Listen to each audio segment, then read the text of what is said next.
Okay. Okay. Gotta fix some titles. Everything's jacked up.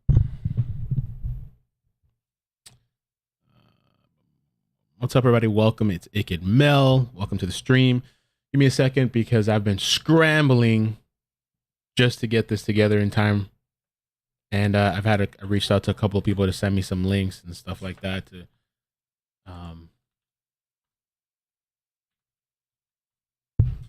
with regards to this case. This missing Quinton Simmons out of Georgia, 20-month-old baby, I'd say. Weird circumstances. I haven't even caught up with everything in the story. Let me check Twitch real quick. How you guys doing? By the way, you guys watching in the chat, my audio's on me. Let me see if the audio's on. Oh, it's on. Talking to myself and shit. Do you guys want this Daryl Brooks thing later? Daryl Brooks trial?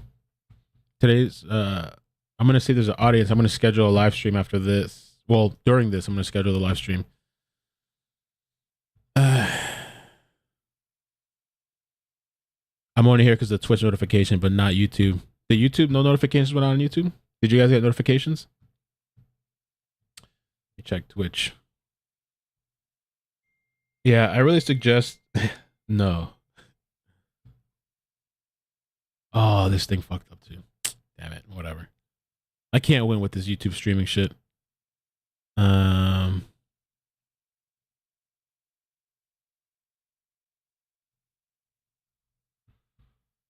You did get notifications, okay. Pop out chat. What I was thinking we could do, let me do this real quick. Let's watch the old presser first. I'm kind of rough here. I was up late with you guys. I was up the crack of dawn with Maddie. Let's watch the old presser real quick while we wait. And then we'll talk about the... I have this on standby though, the actual presser. Good. Well, good morning, everybody. I'm Chief Jeff Halley with the Chatham County Police Department, and we wanted to provide good morning. Everyone with an update to the extent that we can on the missing Quinton Simon. We have yet to locate you did, Diggs? little Quinton. We continue to investigate this incident. We've got some assistance from the FBI. We got numerous interviews to conduct today, as well as downloading phones and things of that nature to try to bring this case to a conclusion. It still remains a missing child investigation at this point until we reach a different conclusion based on any evidence that we may find or any updates or developments that we may occur here today. Just to kind of recap what we have done, as you know, we had aviation out here yesterday all day, or half of the day, providing air support. We had mounted patrol from Savannah Police Department, which we sincerely appreciate. We had SEMA and the volunteers doing a grid search, an area search, looking for little Quinton. And as of this morning, we still have yet to locate him. So a lot of work to do. Our investigators are working extremely hard. They were here till 2 o'clock in the morning this morning, and then came back in at 8 o'clock for a briefing, and are out here this morning continuing to investigate. So that is unfortunately all the update, substantive update that we have here this morning. I'd be happy to answer a few questions that you may have. Didn't even say shit. And we'll go from there. So. Hold on. Let me play this clip. We still have time. We need an introductory video first. I thought they were gonna break it down because I haven't watched that presser yet. Let's watch this one. This one I started watching is good. Last seen on Wednesday morning. Another day has come and gone, and there is still no sign of a missing toddler. Quinton Simon was last seen on Wednesday morning. Law enforcement officers have scoured the area around his home with dogs, drones. Last seen October 5th around 6 a.m. There's a whole bunch of hoopla behind this whole situation, but we'll get into all that. Land by air. WSAV's lead investigative reporter Brett Buffington has been following the story from day one. Tonight he breaks down the timeline of the case. At just 20 months old, Quinton Simon hasn't been seen for 60 hours. In those moments, we have told you a lot about the search to find him. But to tell you about the environment he was living in, we have to back up weeks. September 7th, police were called to Quinton's grandparents' home. So they got to back up weeks, and where Quinton, his mother, her boyfriend, 2 other children, and the grandparents live. So I don't want to interject too much because we want to get so Quinton is the baby, the 20-month-old. Liliana, that's how you say it, that's mama. Danielle Youngkin, that's the boyfriend. 2 other children, I don't know who those 2 kids belong to, maybe somebody in the chat or somebody that's been following. And then Thomas is grandpa and Billy is grandma. All right. And if there's any creators out there, I know Darkness Exposed, I'm going to put the link. They've been covering this thing and they've been on top of it. I'm going to plug that link. If I can see if I have Streamlabs set up, if somebody wants to jump in later on and just give some commentary, I'll plug your channel. You can. There was a fight, this police report says, between Quinton's mom, Leilani Simon, and her mother, Billy Joe Howell. So grandma and mama got beef. And I heard that I believe grandma has custody of the baby. Leilani called the cops on her mom. When officers showed up, she told them she was on probation and didn't want trouble. We don't know what that probation is for. The report says when police officers talked with Leilani's brother, he told them that Quinton's mom had a history of stealing and used the money to buy drugs. Ooh. A day later, September 8th, Billy Joe Howell wanted her daughter and her daughter's boyfriend out. She filed for eviction. According to the document, she didn't want any money.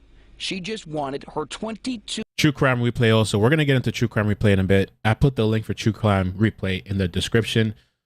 You should definitely check out their Facebook or Twitter, but we'll get to that. 2-year-old daughter, Leilani, her boyfriend, Daniel Youngkin, and the 3 kids to leave quickly. Here's where the grandmother wrote it. They damaged her property, and no one is living in peace. September 16th, Leilani and Daniel found out about the eviction, but we now know as recently as last Wednesday, the 2 were still living here. That gets us to Wednesday. So they were like past their time. The morning little Quinton was last seen. At 5:29 a.m., babysitter Diana McCarta got a text message. She told us it was from Quinton's mom, saying Diana didn't have to watch the kids today. Police told us the boyfriend, who we now know is Daniel Youngkin. Here, police say that's the last time Quinton was seen. 9 a.m., another text message to babysitter Diana, this time from a grandparent, asking if Diana had seen the toddler. The 911 call, 42 minutes later. Wow. What? Really? Told us it was from Quinton's mom, McCarta, seen. At 5:29. So the babysitter, I took this from the article to the Sun. The babysitter was supposed to watch Quinton and his brother Zane in the morning of the disappearance. There's an interview which we'll get to later. And there is a live stream too. We're going to get to that later. She said that I got a text this morning saying they would not be here, would not be babysitting them at 5:29 a.m., which was kind of odd because I have them even when she doesn't work. And according to police, the child was last seen at 6 that morning, 30 minutes later. So that's freaking odd, right? McCarter revealed that she received a text at 9 a.m. if she saw the child, and when she tried to help the family search, they didn't want that, she claimed.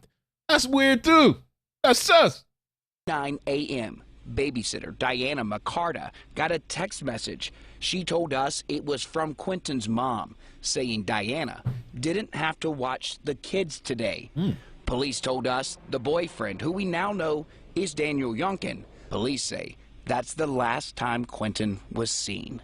9 a.m., another text message to babysitter Diana, this time from a grandparent, asking if Diana had seen the toddler.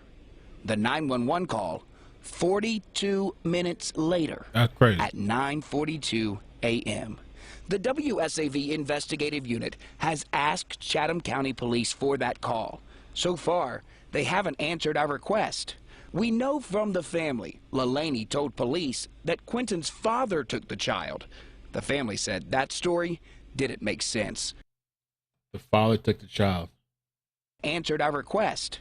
We know from the family, Leilani told police that Quinton's father took the child. The family said that story didn't make sense. And by 2:30 that afternoon, police said the father wasn't involved. By Wednesday night, the effort to find Quinton involved the FBI, 2 helicopters, a drone, police on horses, tracking dogs, and officers going door to door. Thursday, we watched federal agents search dumpsters, ditches, drain pipes, and the woods. Brett Buffington, WSAV News 3, on your side. True Crime Replay. Thank you so much. You're so good. 911 dispatch audio. Excuse me. Amazing. Okay. So we're waiting. I was sent 2 links for this presser. I want to have the backup posted too. We're going to get into more details. I just wanted to kind of fill in a little bit myself as well. Whoever hasn't followed this story, follow this story. Major update.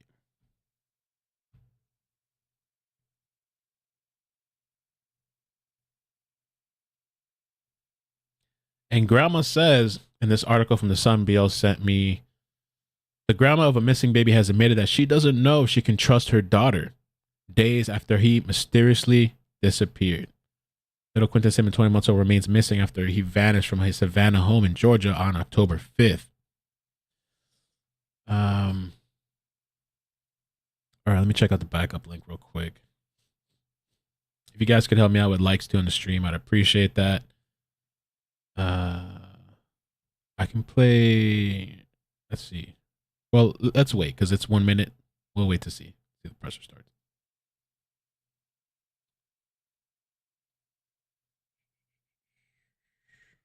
And then we'll also get back to the old presser to see at the Q&A, because I like to listen to the Q&As too sometimes.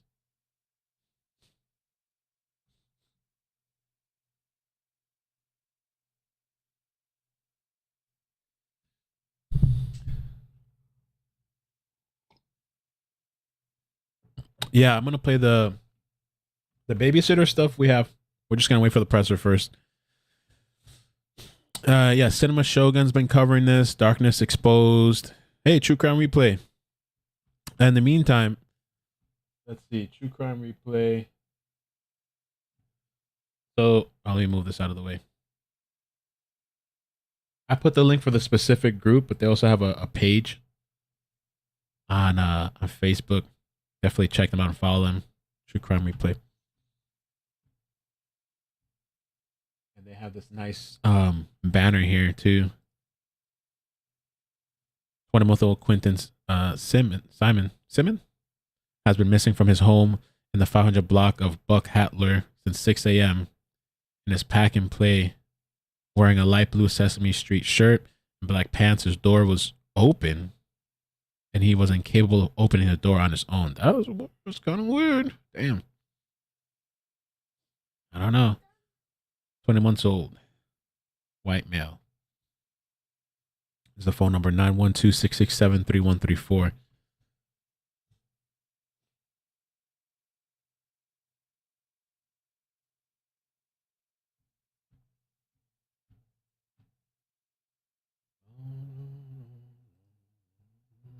Just wait.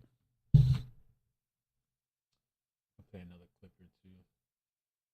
Went missing, and tonight there is no active search that we're aware of right now, but investigators are still working to find Quinton Simon. Earlier today, more than 75 officers, including the FBI, joined the search near his home in West Chatham County. Our team has been at the home where he was last seen speaking with family members and neighbors. The family told us the boy's mother and her boyfriend were released after hours of questioning by police. The Chatham County Police cannot comment on who may have been interviewed, but tell us they are still treating this as a missing child case, and instead of a broad search, are now focusing their efforts on targeted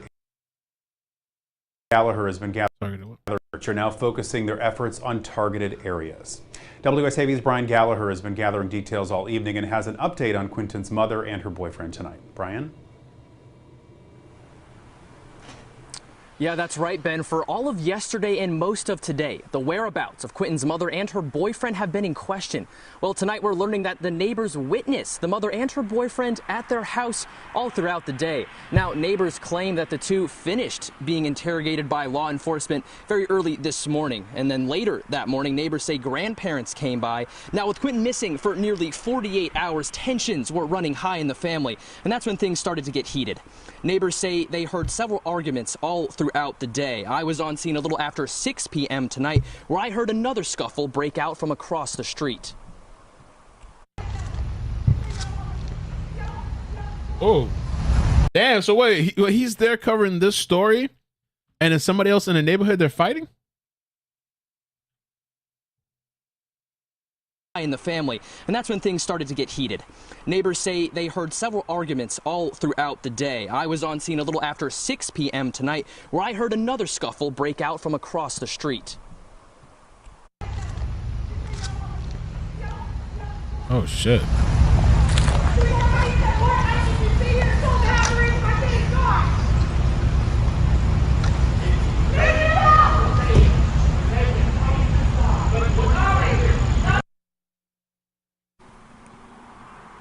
Chatham County Police is asking residents to turn on their Twitter live, notifications, which is where the latest updates are coming from. Neighbors and I knew I should have checked Facebook. I knew it.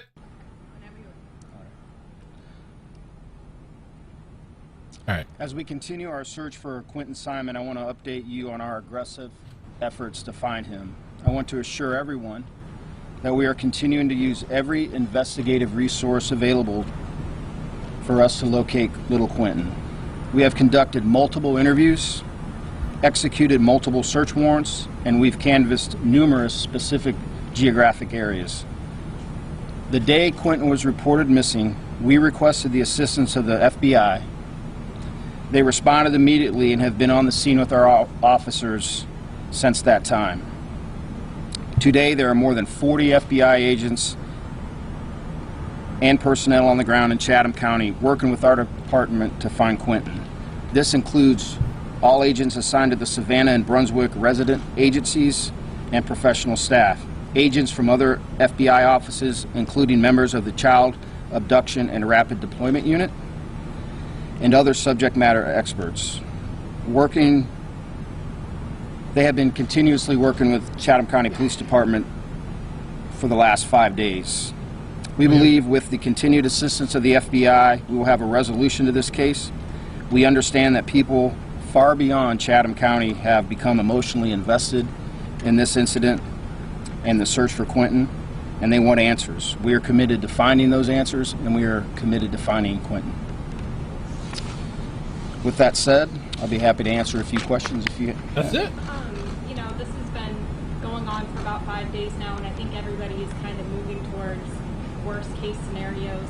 At what point, do you say that there's some criminal aspect to what's going on? Yes, and that's a very good and that's a very fair question. We're looking at it from multiple fronts, and one of it being a criminal investigation, as well as, a missing child at this point. We don't have anything confirmed, so we can't say anything absolutely. But it is fair to say that our efforts and the cooperation with the FBI and them providing an abundance of resources to us, that we are looking at the criminal investigation aspect of it as well. Chief, how are you looking at the criminal investigation? What people are you looking into? Is it turning towards family members or? Everybody is being looked at. Everybody is being interviewed. Everybody that had contact with Quinton in the most recent time of his disappearance is being looked at, is being interviewed, and that's an enormous amount of work, obviously, that takes, and we are continuing to do everything that we can do to gather evidence if it's there. We have to follow, obviously, an investigative process. We have to follow the law. We have to get search warrants. I know there's a lot of interest out there and probably some chatter of why haven't you done this and why haven't you done that. Well, we have a constitution to follow. We have the law to follow because we want to make sure we get it right. We want to make sure we do this as professionally and as expertly as we can. So if, and I say if, we have to prosecute anyone in this case, that we've done it right, that we don't lose evidence in an evidentiary hearing or anything like that. So we continue to work diligently, but we're going to work within the framework that we have to work in. And what are the updates in the areas being searched? Where is it gone from, and where are you searching now? Well, we went back today and researched the home in which he was last at, trying to redouble our efforts and to kind of scrub, no pun intended, with scrub the area and make sure that we didn't miss anything. We saw FBI agents outside the home. What was the purpose of them being there? They're there to help us. It's a Chatham County Police Department investigation. They are here in a support role, and I can't thank them enough. You don't bring 40 people, and some from all over the country, without an enormous amount of effort and expense. Those agents left their homes and left their families to come here and help Chatham County look for little Quinton, and I can't be any more appreciative of that. Chief, we filed open records request for the 911 call. For the body camera video from that initial response, it was denied today, and originally they said it was because this was a criminal investigation. The county attorney kind of backtracked and then gave us the law that you usually use in a criminal investigation. Why don't you want that out there? Why don't you want the public to hear this mother call 911? We have to protect the integrity of the investigation, and that's first and foremost. I certainly understand people's interest in this case, your interest in this case, and I can appreciate that. But my responsibility and our responsibility is to do a professional investigation, that we don't do anything that impedes that we don't do anything that tarnishes the integrity. Okay. How we doing? You guys better?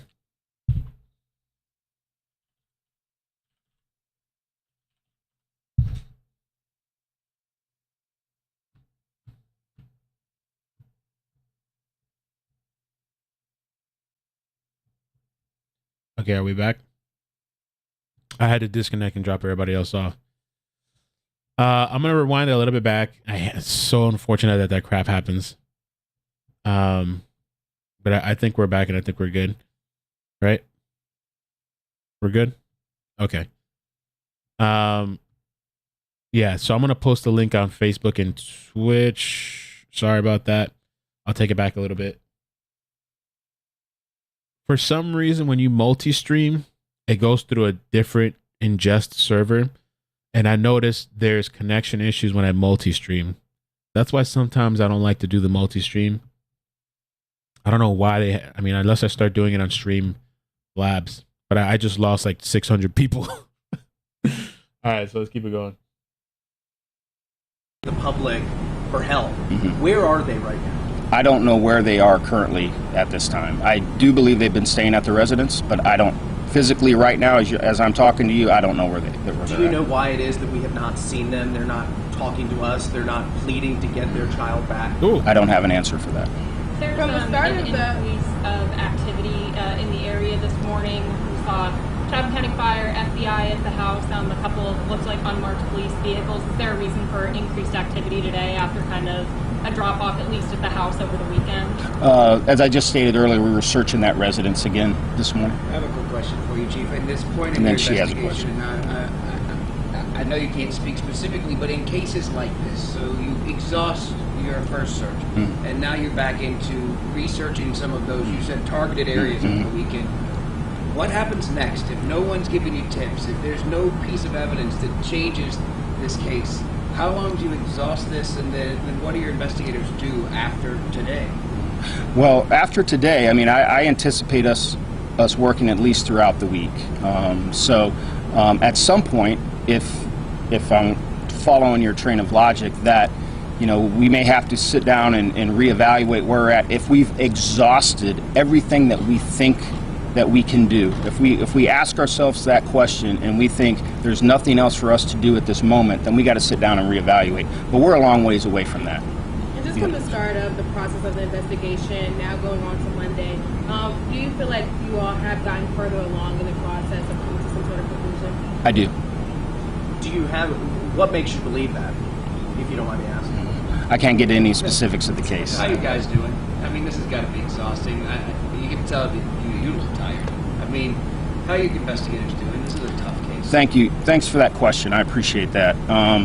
They're tired, but they're determined, and I couldn't be any prouder of them. They have worked 18-hour days since last Wednesday morning, along with the FBI and everybody else. I mean, they are all hands on deck. They are committed. They are working hard to try to bring a resolution to this case and find little Quinton. But thank you for asking. I appreciate it. Springboard off of that, that sounds like you're stating out here saying that you guys will find out. I believe we will. I do. Chief, you set up a tip, or your department set up a tip number over the weekend. Have y'all received any tips from it so far? I believe we've received some, but we have to verify those, whether or not they're accurate, whether or not we can, follow up on any of that information. I don't have anything of substance. So I got one more question from you. And then you actually took the words right out of my mouth. Okay. Well, thank you so much. Appreciate you being here. Thank you for asking about our detectives. And I promise when we get something to report, we'll report it back out to you. Thank you so much. Let me ask just one more question. Has there been any contact with Quinton's biological father? We have had contact with him, yes. Is he at all, is he a suspect in this case? Has he been cleared? He's not a suspect in this case. Got it. And that's the news article that we just watched. So they said the biological father is not a suspect. And so I'm assuming that's not the boyfriend. By the way, thank you guys so much for hanging around. I lost almost 600 people. I think I know what it is with the connection thing. So I don't know. Hopefully on the next stream won't have that issue. But sometimes that happens. If you're on YouTube, most of the time you don't have to leave, just hang around, because I have it set up that if I have connection issues, it doesn't drop. I can leave, reset the modem, and come back, and you guys can just hang around. So you don't have to leave. All right, thank you. But there.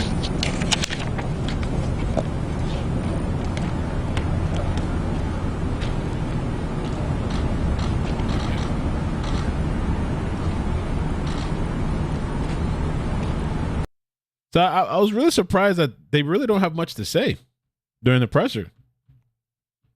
So there's a couple of things. We got to do here. And thank you, BL, for sending me these direct links. Let's take a look at.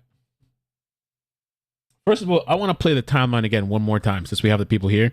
And then we're going to take a look at. They really don't have much to say. Wait, wrong link. Wrong link. I'm opening it up myself. All right.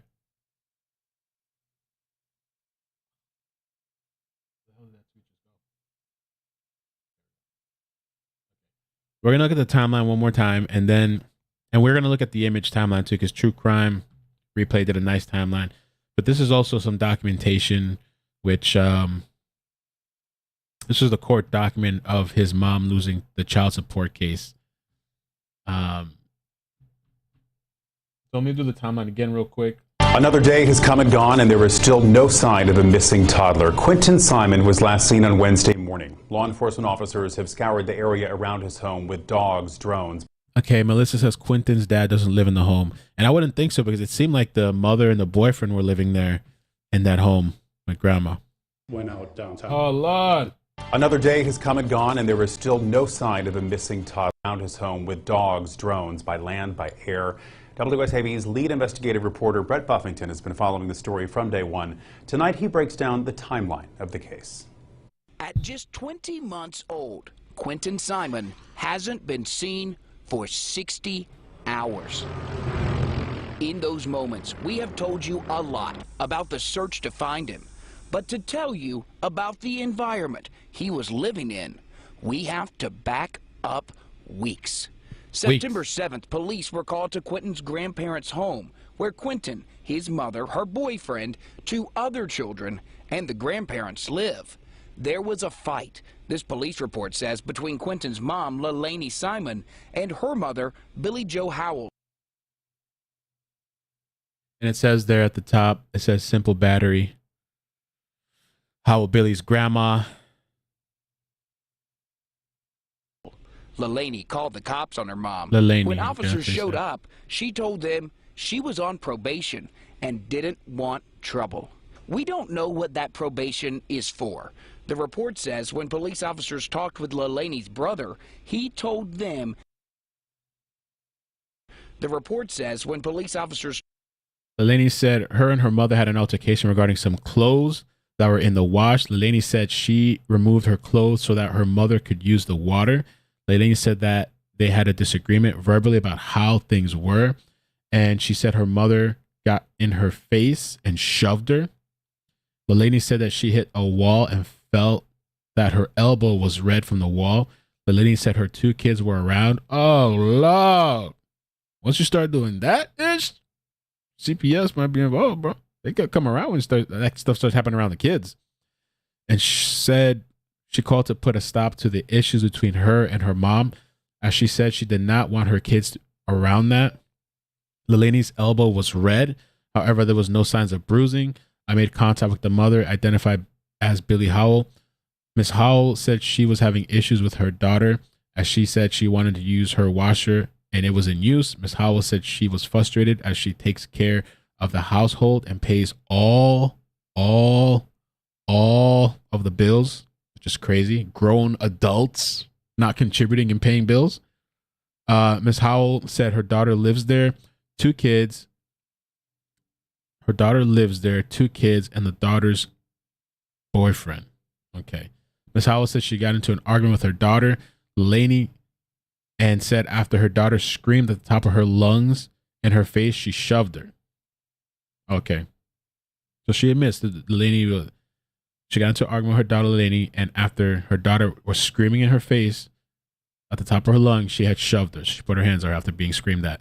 LaLaney said she was on probation, didn't want conflict to escalate, and said that that's why she called. LaLaney said she did not want her mother to face charges. LaLaney was advised she could go to the courthouse and attempt to get warrants out if she wished. LaLaney said she understood. Miss Howell's son came to pick her up to remove her from the situation. Miss Howell agreed to separate from the situation for some time to avoid conflict. Miss Howell said she may have to evict them. Okay, and that's where this whole eviction thing comes into play. Miss Howell's son advised that his mother was tired, as he said the neighbors. As Miss Howell's son advised that his mother was tired, as he said the daughter has a history of stealing from the mother and buying drugs. With that money, and says the problem goes back very far. Miss Howell left the scene with her son for at least a few days. Damn. Oh, and if you guys could help me out, please, and hit the like. That really helps out with the stream on YouTube. I'd appreciate that. Thank you. Talked with LaLaney's brother. He told them that Quinton's mom had a history of stealing and used the money to buy drugs. A day later, September 8th, Billy Joe Howell wanted her daughter and her daughter's boyfriend out. She filed for eviction. According to the document, she didn't want any money. She just wanted her 22-year-old daughter, LaLaney, her boyfriend, Daniel Young. Says their tenants failed to pay rent. Tenant is holding said premises over and beyond the farm term, and beyond the term of which the same were rented or leased. Said tenant is a tenant of sufferance / tenant at will. Said tenant has violated the terms of the lease, not looking to be compensated. Just want them quick as possible. LaLaney is my daughter with her boyfriend and 3 kids. They have damaged, I'm assuming, my property. At this point, no one is living in peace. And the 3 kids to leave quickly. Here's where the grandmother wrote it. They damaged her property. Not looking to be compensated. I don't even want to be compensated. I just want you out of here. That's how bad she wanted them out. Not looking to be compensated, just want them to move out as quick as possible. Just get the hell out of here. Delaney is my daughter, 22 years old, with her boyfriend and 3 kids. They have damaged my property, and at this point, no one is living in peace. How much past due rent are you seeking? Not looking to be compensated. That's how you know it's bad. Just want them to move out as quick as possible. Wow. And no one is living in peace. September 16th, Leilani and Daniel found out about the eviction, but we now know as recently. So September 16th, they found out about the eviction, right? And I wanted to. Okay, because I can use True Crime Replay's thing here.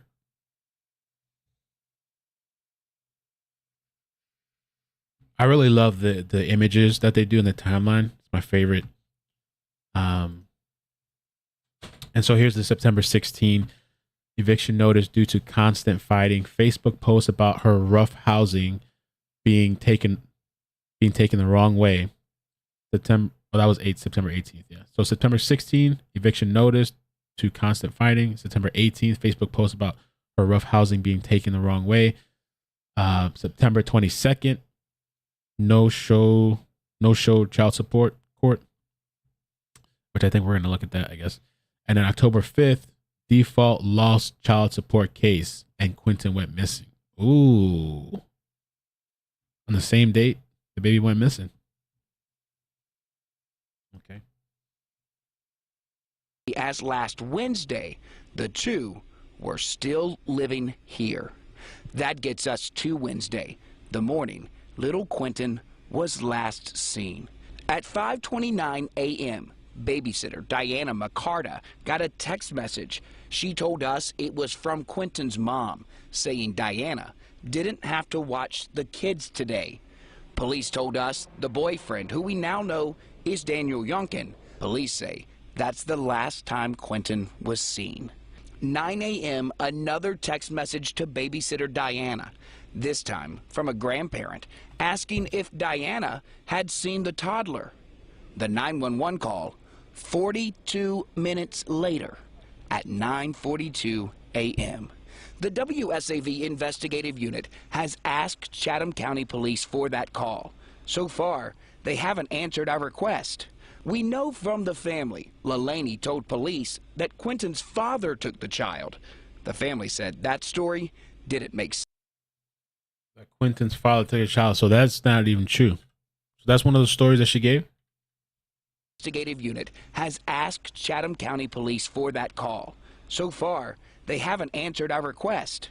We know from the family, Leilani told police that Quinton's father took the child. The family said that. And you just heard that they said the father was cleared. So that's a lie. Unless somehow she made a mistake, that's a lie.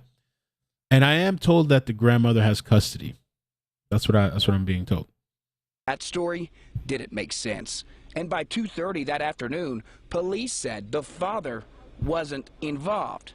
By Wednesday night, the effort to find Quinton involved the FBI, 2 helicopters, a drone, police on horses, tracking dogs, and officers going door to door. All right. So this is what we're going to do next. So True Crime Replay, because I want to get to the video too. Everybody's talking about this video we need to watch. Let me just do this real quick. We're going to do this courtesy of True Crime Replay. I honestly didn't even know that they had a channel. So I'd say definitely subscribe to the channel. I'm going to subscribe right now. They're doing wonderful things there. And I'm going to put the link in the chat. I'm also going to put it in the description as well.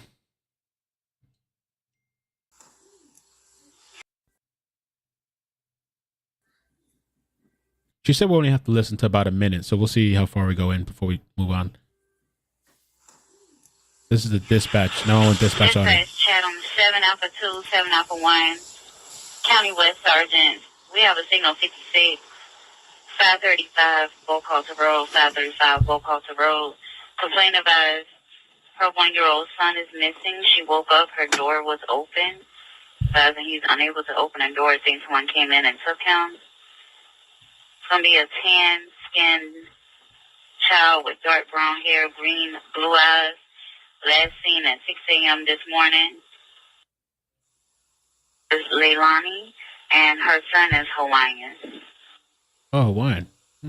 What? 350, Mr. But any available unit they have on the west side, I need you to send them to Buckholder Road, 5:30, so they can meet up with me. 9050, you can show me en route, Route 56.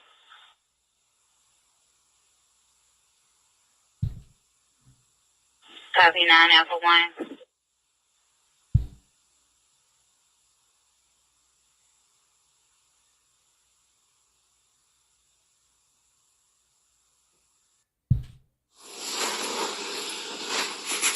This is Leilani, and her son is Hawaiian. 350, Mr. But any available unit they have on the west side, I need you to send them to Buckholder Road, 5:30, so they can meet up with me.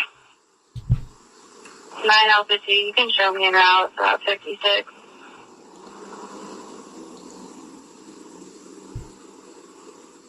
Copy 9 Alpha 1.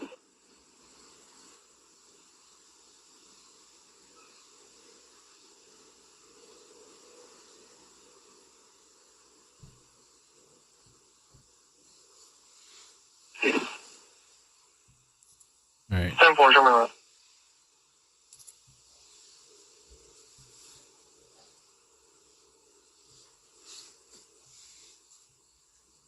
Hey. 350, Mr.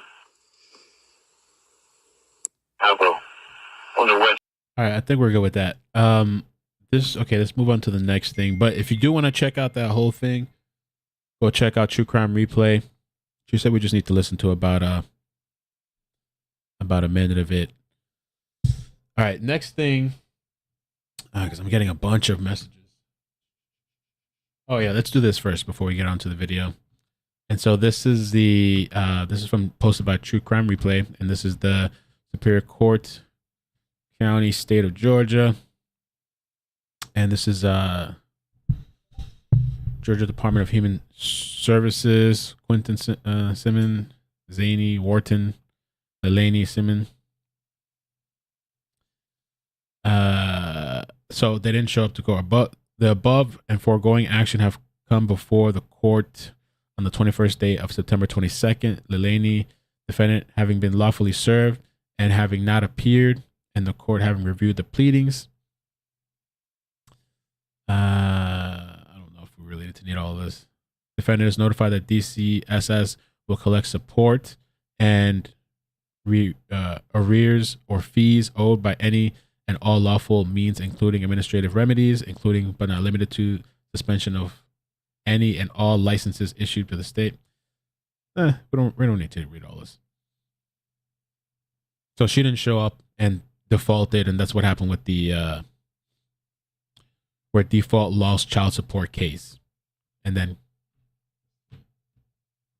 this, it was crazy about this. I mean, it's like True Crime. It's the same day the baby goes missing, October 5th, 2022. Now, the other thing. Oh, let's watch this to grandparents real quick. Left right then. I got here about 3 o'clock yesterday. And I got here about 3:30 in the morning. It's been crazy. I mean, we don't know nothing. Whether it's the answers we want to hear or answers we don't want to hear, we just want to know something. My concern is him, and that's all it is. I mean, we concerned with his well-being. I know everybody worked really hard yesterday. Is that after garbage pickup? So Teresa in the chat, because I sometimes try to scan the chat. Teresa says child goes missing around 6, not reported until after 9. And garbage pickup. Was that garbage pickup day? Dragonfly Lady says, why didn't the grandmother go after the father for child support too? That's weird to me. I don't know. Not exactly sure. I don't know how much involved he was or not in that child's life? I guess not much, really. I guess. I mean, I don't know. And we appreciate everything that everybody has done. All the people that's come out and searched for him and all that. And he's always smiling. He's a happy kid. I mean, you get some kids but he always had a big smile on his face, and he was. People in the chat saying that is garbage day. Really? Oh Lord! A True Crime Replay says yes too. Wow. Always happy. Oh, let me ask you, why are you getting emotional? Because he's not here. He's just a baby. And I want him home. He's just a baby.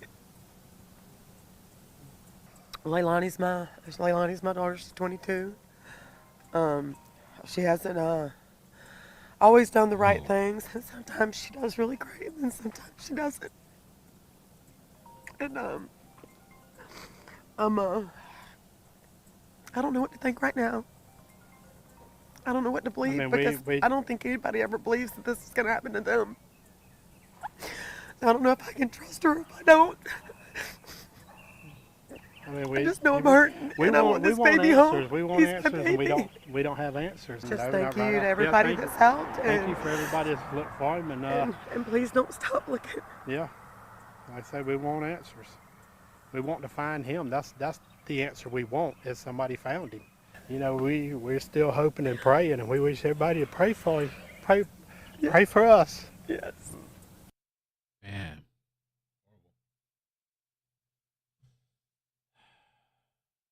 Oh, there's another clip here too.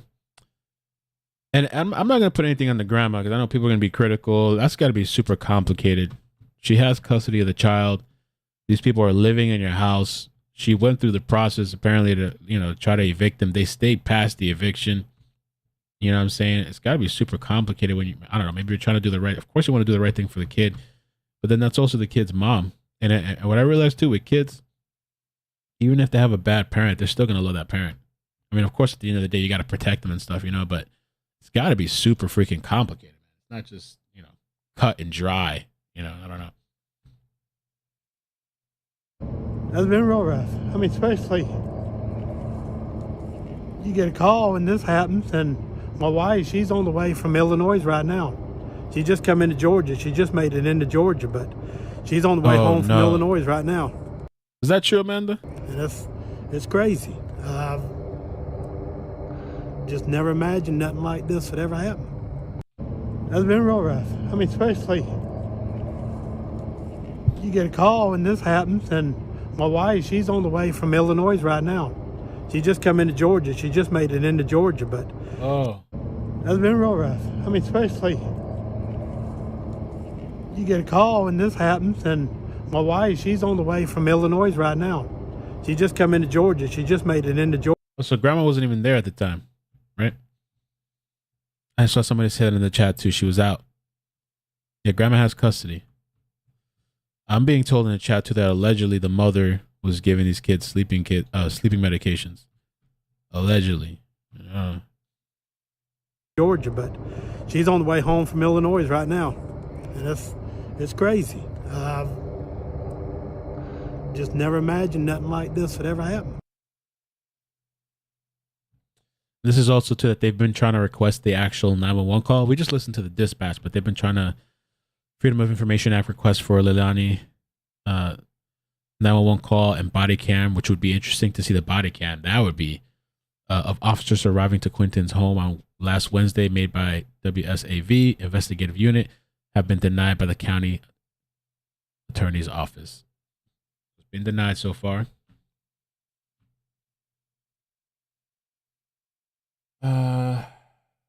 Okay. So this is what everybody's talking about, right? The babysitter. A lot of people, I'm just getting into the story today. I've been hearing about it. And so because I heard there was a press conference, I just wanted to plug in this story. Like I said, there's people that have been covering this already that are great sources. You can check out Darkness Exposed. Cinema Shogun's been covering it. I don't know who else. But so I'm just mentioning the decent people that I know, because there's also trashy people out there that are doxing kids and random people and accusing random people that have nothing to do with anything. These are from small to big, trashy, disgusting YouTubers out there. So, but anyway, so this is Yeah, this was a recording of an earlier Facebook live stream from Quinton's babysitter. Okay, so the babysitter. Oh, I feel like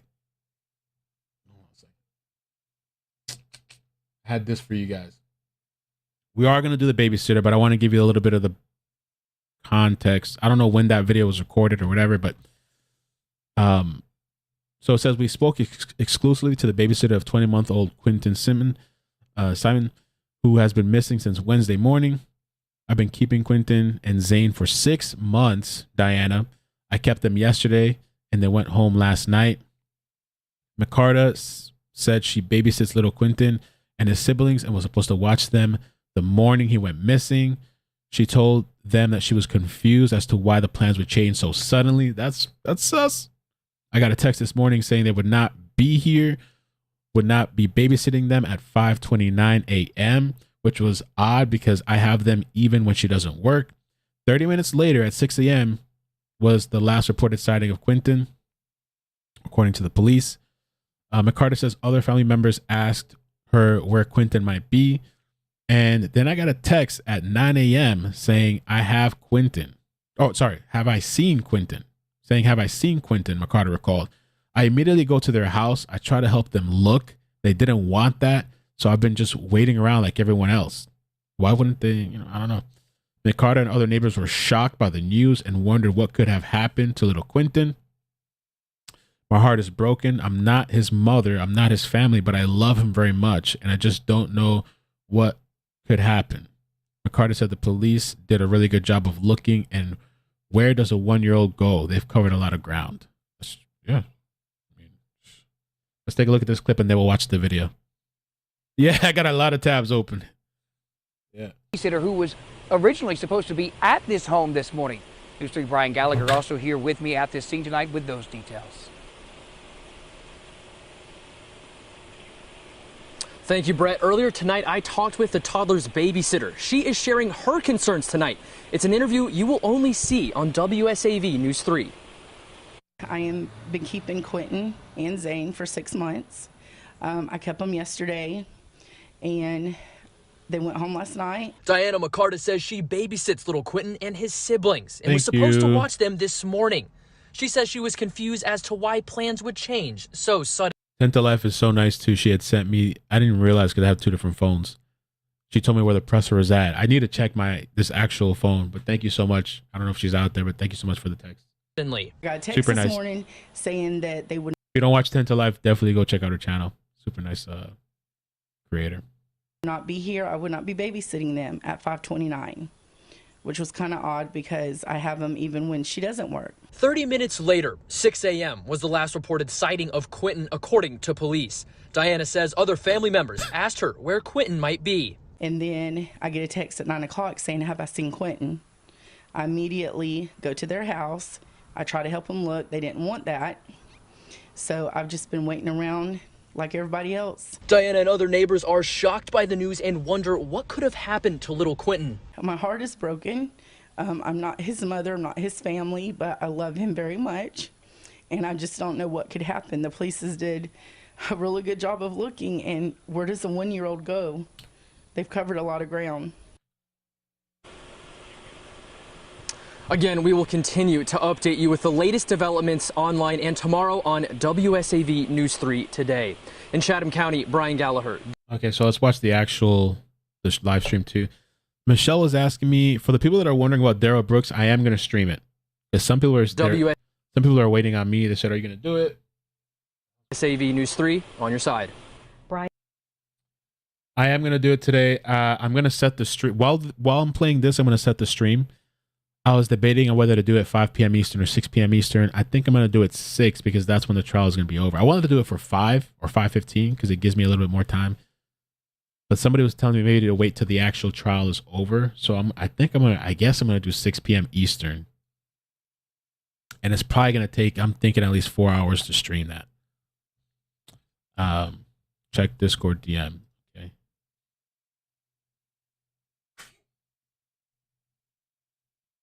Should I show this real quick?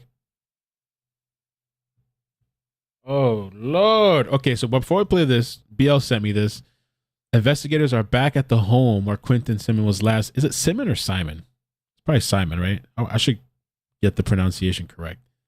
I'm always horrible with names and reading and everything. Quinton Simon was last seen. You can hear the sound of a pump running.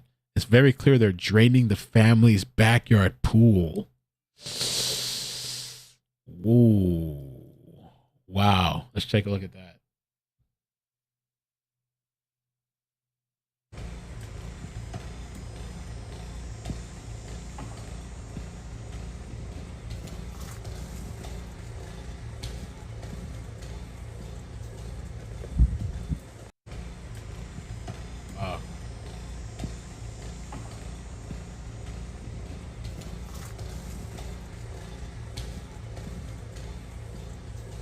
I mean, I think it's great that they're covering and checking everything, but yeah, it's not a good sign.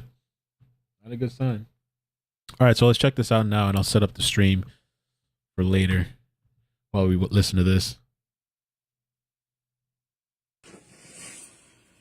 So again, this is the good evening to everyone. Babysitter.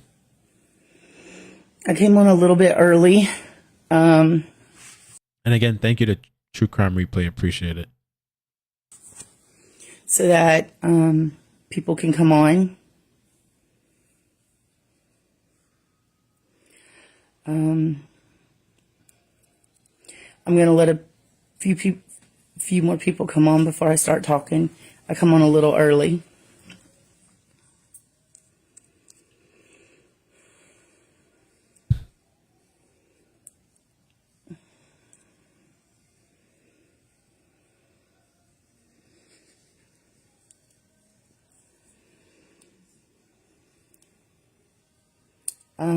Do full screen.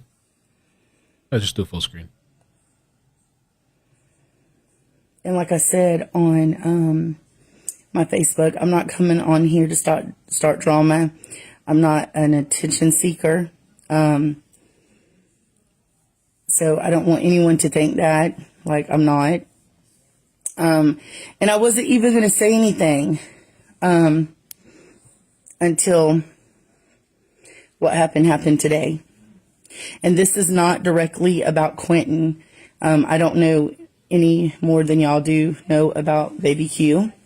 It's just something that happened today that I wanted to get straight, clear the air, stand up for myself. Definitely. By the way, as far as just quick clarification, True Crime Replay told me the whole child support thing, that was state driven. The state filed for support, not dad or grandma. Just some states have that automatically when CPS removes custody. So the state did it. Definitely. So, what time is it? What time is it? Okay. I got just a few more minutes, guys. I told everybody 8, but I wanted to go ahead and let some people get on.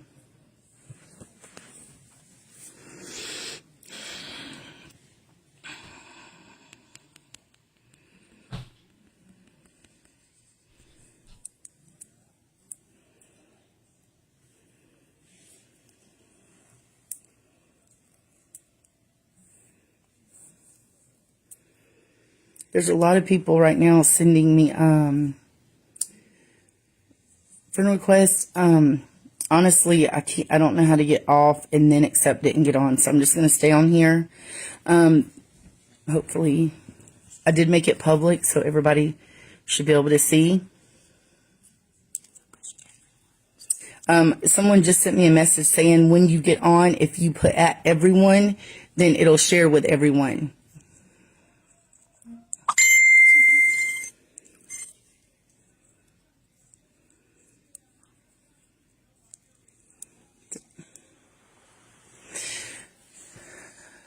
Let's see.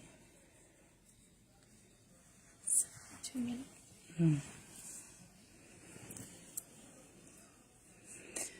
All right, I guess I'm going to go ahead and start. There's a lot of people. Okay, so as everyone knows, and I have got so many messages why I'm not talking out and why I'm not saying nothing. Because I didn't feel like it was my place. I did keep Quinton, and I'm going to start from the beginning. How I met Billy Joe and Leilani is through a lady that used to go to my church, Miss Sandra. Her and her mother, Miss Audrey, they're very awesome people. And she called me and asked me, told me the situation, and asked me if I was interested. The next day, I got a call from Billy Joe, asking me if I could keep her 2 grandbabies. And I said yes. Going in, I had never met them. I didn't know the situation that was going on with Leilani, Billy Joe, Danny, none of them. I started keeping them, and I didn't know anything at all. And then the more I seen a lot of stuff, and I was concerned. No, I did not call DFACS because I voiced all my questions and concerns to Billy Joe, the grandmother. She told me that she had custody of the boys. I didn't know why. She didn't tell me that. But they were staying with Leilani. Billy Joe worked out of town. So when I started seeing things that wasn't quite right, I would call Billy Joe and I would tell her. I would text her. She didn't answer. She was at work. Billy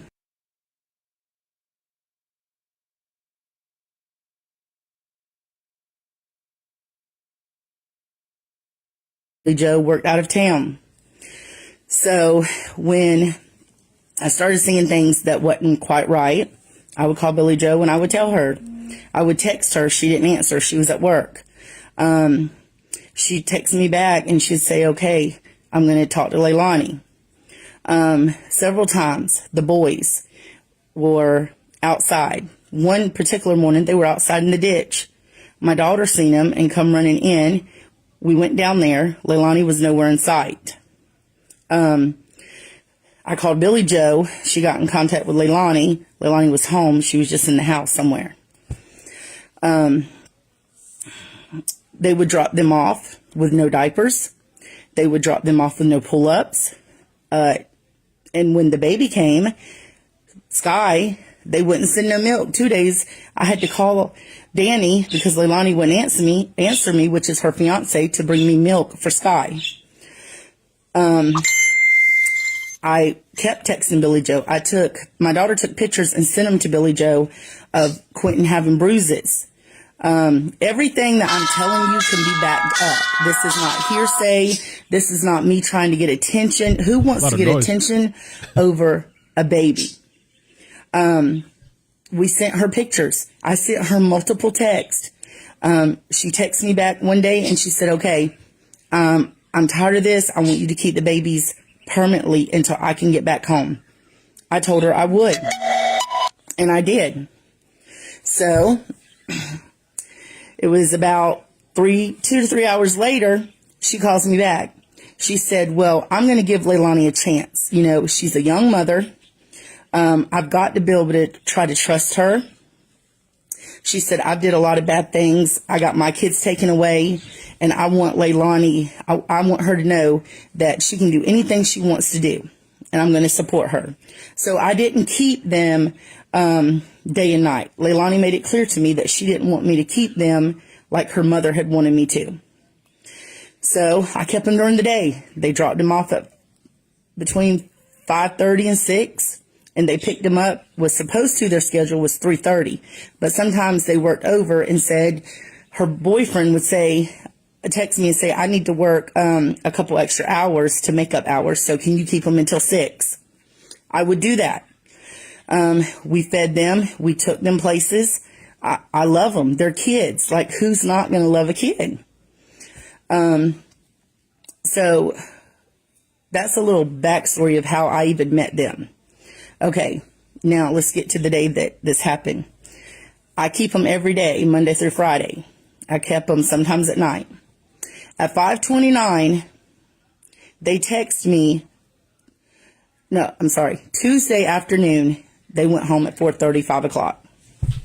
I got up in the morning at 5 o'clock on Wednesday because they usually got here around 5:30, 6 o'clock. I get a text at 5:29 saying, from Danny, the kids are not coming. Leilani is with them. I put okay. And I'm assuming Danny is the boyfriend because his name is Daniel Youngkin. I'm guessing that's Danny. Leilani is the mother. So. Was it a little unusual? Yes, because even when she was off, I had him. She said Danny, right? I think she said Danny. She did.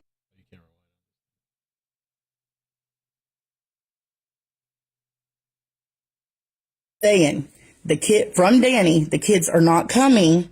Leilani is with them. I put okay. Was it a little unusual? Yes, because even when she was off, I had him.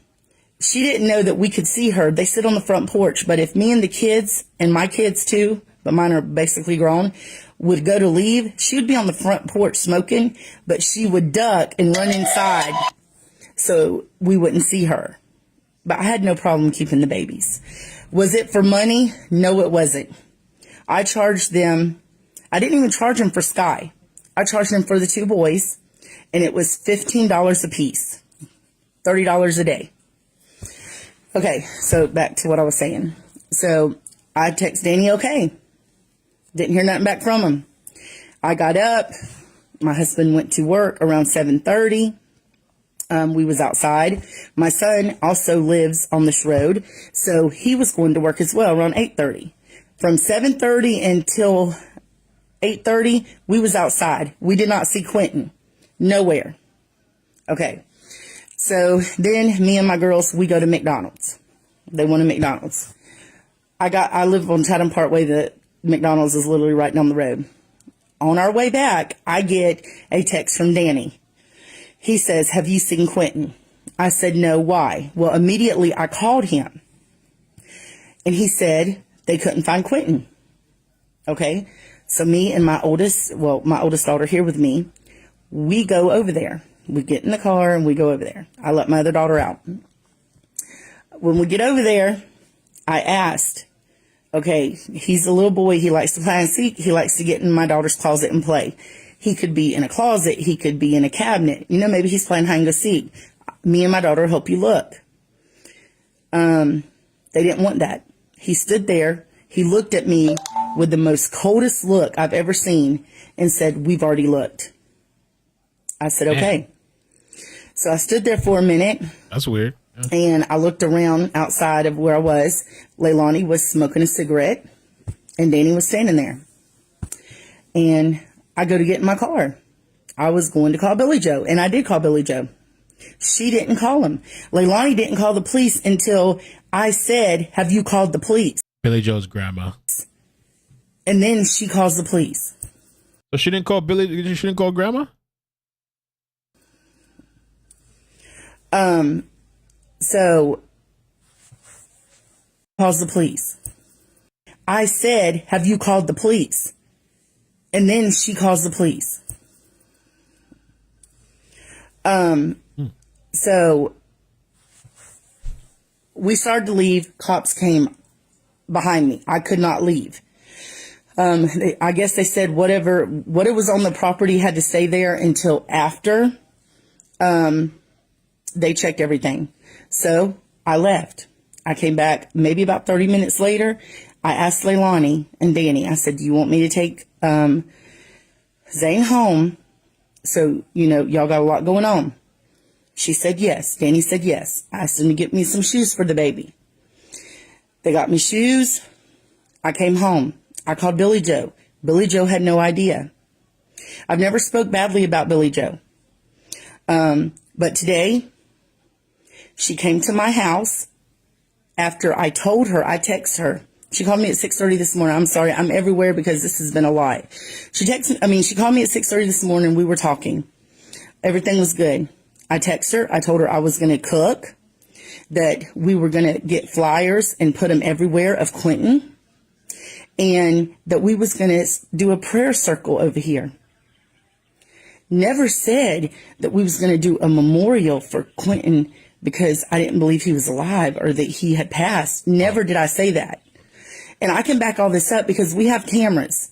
Like, everything I'm saying to you, I can back up. And it's just ridiculous. So she told me basically not to text her no more because she thought that I was overstepping. Well, I am just a babysitter, but I took care of them kids when their mother didn't take care of them. And I don't really have nothing to say bad about Danny because he would actually ask me these last few weeks, Miss Michelle, did the kids have everything they need? The deputy. Do they have pull-ups? Because Leilani wouldn't do that. Now, another thing I want to get to, Billy Joe, after she barged in my house, after all that, she come down the road. I don't live far from her. She barged in my house. This is all on camera. I jump out my chair. She gets in my face, cussing me. I cussed her back. I said some pretty bad words. Yes, I did. Because she barged in my house. Okay. My daughter was also recording. She tried to take the phone from my daughter. She told me that she thought I took her grandbaby. Like, that is the worst thing that you could ever said to me. That is worse than punching me in the face. She did not hit me. I'm not scared of her. She didn't hit me. She just yelled in my face a lot, but I yelled right back. Okay. She said that I had stole her grandbaby. How do you do that? Someone that has been good to your grandkids. Damn. Someone that has 6 kids of her own that are grown. How do you do that to somebody? And then she started screaming all the way down the road for my neighbors to hear. And like, I don't care because they know me. They know the person I am. And then she started saying that she paid $700 for my kids to go to Splash in the Burris. My kids are grown, okay? She asked me to take Quinton and Zane. Yes, she did buy the tickets. Just like I told the FBI agent, I never used them tickets. Them tickets are still there. The ticket thing is still on my phone. I never took her grandkids. I never took mine. She's never did nothing for me. I literally did not charge them a lot of money to keep these babies because I was worried about these babies. And not only me, there's neighbors up and down this road that has seen these babies outside. And I'm getting a lot of mad faces, and that's okay because I have the truth. Every text that I have sent Billy Joe is on these phones. Every text, every conversation I've had with Billy Joe is recorded in my house. So the FBI can check this. I don't care. Like, I never want to go bash nobody. I am a Christian, but a Christian can stand up for herself, especially when you accuse me of stealing your grandbaby. Damn, so they're pulling out religion on her too. So, wow, okay, I guess there's drama between the babysitter and grandma. You know, I don't know what's going on there. I'm sure grandma's probably emotional and upset and frustrated. But I mean, from everything so far, from the things that I'm seeing, I don't think this has anything to do with the babysitter. The babysitter has seemed to be, just from a little, we only know so much. We're way on the outside. But the babysitter has been the one that's really been taking care of those kids. And how much was she getting paid? Somebody in the chat said, I must have missed it. I thought somebody said like $30 a day or something like that. If that's all she's getting paid, I mean, that's a steal. I don't know if that's what I heard.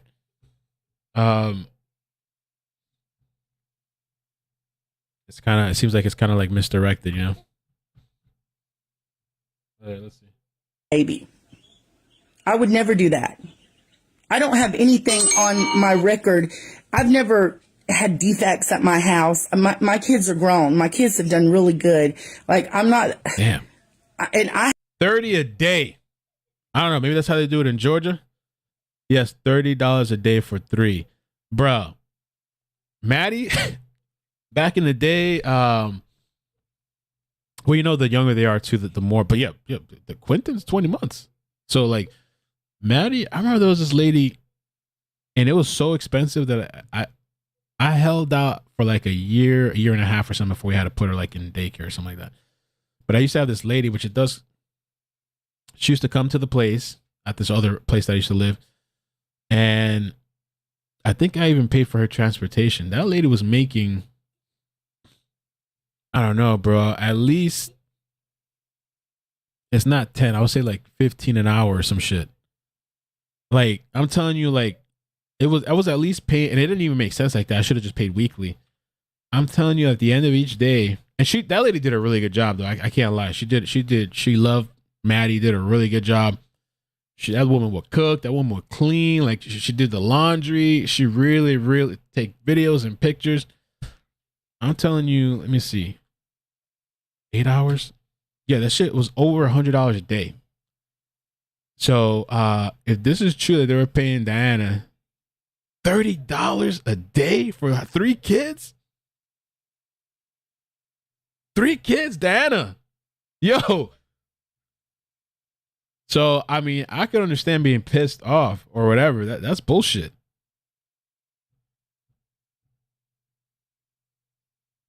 It's really, really doing him a favor. The Glare. What's up, Glare, man? How you doing? Make sure you guys check out The Glare too on YouTube. He covered it today. I thought he did it yesterday, but he covered it today. I just saw his name pop up and I saw the name, but I thought it was yesterday, but he did it today. He said, my dude, iCkEdMeL, back in 2001, my son was 20 months. $30 a day was a steal. Yo, $30 a day? Costi says, I pay $750 a month for 2 days a week. Yo, and don't even get into daycare how much you have to pay for that. Yo, I was paying rent. The amount of money I was paying for daycare before she started kindergarten, it was almost like rent money. Like, no joke. And I didn't have help. I had to do it on myself. That shit was like 800 plus something. Like, not really rent, but like, you know, close to it. Like $30 a day.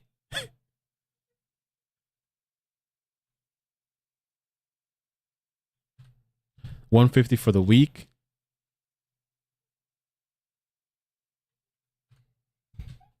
And then keeping in mind that it's 3 kids.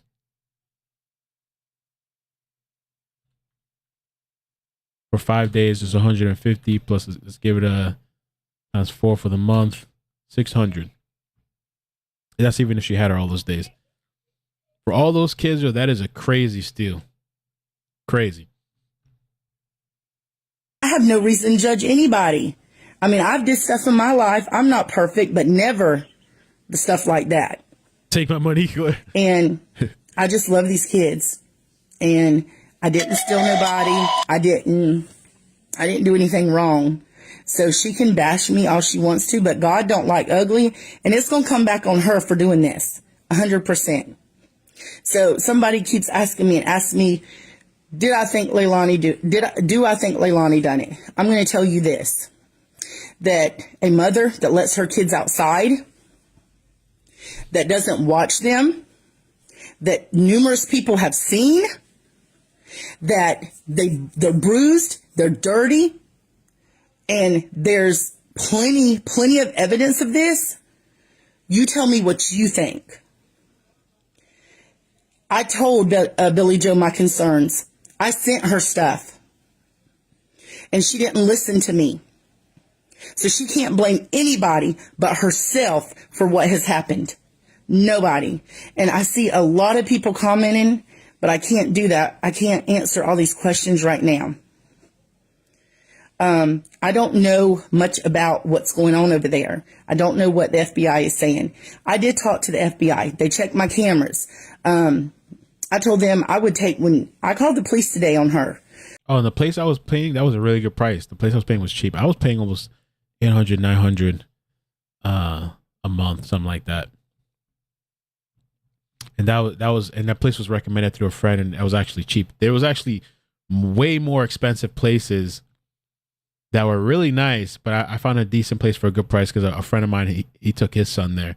But there were some other places, oof, out the pocket for what? Just for one. Because I was going to press charges. You can't just bust in someone's house, and I'm still going to do it. I'm calling a lawyer Monday morning. You can't just bust in someone's house and then try to take their daughter's cell phone and hit their hand. You can't do that. Like, that's not allowed. But this has got out of hand. This is about Quinton. This is about Monkey. And yes, I am just the babysitter, I guess. Monkey? But I watched out. Does he has that nickname too, Monkey? Because I was thinking of On. Is that Quinton's nickname too? The Glare said that's $3.75 an hour, y'all. Yeah, a lot of the times, like standard babysitting, I thought, depending on the ages, I thought like at the minimum is like 10 an hour or something like that. The minimum. For them kids more than their mother ever did. So you can say what you want about me, have all the opinions you want, but it doesn't matter because I know the truth and other people know the truth. And that is exactly what I wanted to say. That's it. I'm praying that Quinton is still alive. I'm hoping he is. I would love really, Monkey? Just to be able to see his face. He is a precious child. So is Zane. So is Sky. I don't know what happened to him, but I know what they went through. I know what their mother didn't do for these kids. And she didn't. So this is what I wanted to say. I wanted to come on here and say that Billy Joe can spread all the lies that she wants about me. It is about finding this baby, this precious baby. And you know what? God is in this situation. God knows. Bro. I don't know what happened. God does. But it'll all come out. Everything that happened will come out. So, hate me, like me, I don't care. This is the truth. It's my side, but it is the truth. And like I said, I told the FBI, they have all these phones. They have all the messages where I've sent. Literally, Quinton come over the other day with bruises, belt bruises on his arm and on his neck. I text Billy Joe. I never got a text back. What? They have all the messages. And like I said, I told the FBI, they have all these phones. They have all the messages where I've sent. Literally, Quinton come over the other day with bruises, belt bruises on his arm and on his neck. I text Billy Joe. I never got a text back. So I don't know what happened to these babies. I just know. And this is a 20-month-old baby, yo. Like, I know, like, the whole corporal punishment, that's like a big... I've gotten into that conversation. I started off of, like, baby topics and just learning the whole parenting thing, crash coursing on YouTube. That's how I started here. And so, and we've had several topics of, like, corporal punishment, all that kind of stuff, too. It's highly debated. It's, you know, it's your choice and stuff. But, like, yo, 20 months old? If this is true, right? That this baby, I just know that I didn't do anything to the baby. We loved him.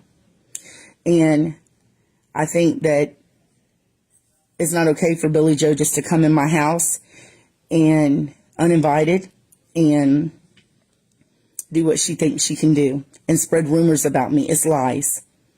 So that's all I got to say. Yes, Billy Joe did tell me that she had custody of the boys. I'm answering a question. She did tell me she had custody of the boys and that Leilani did not.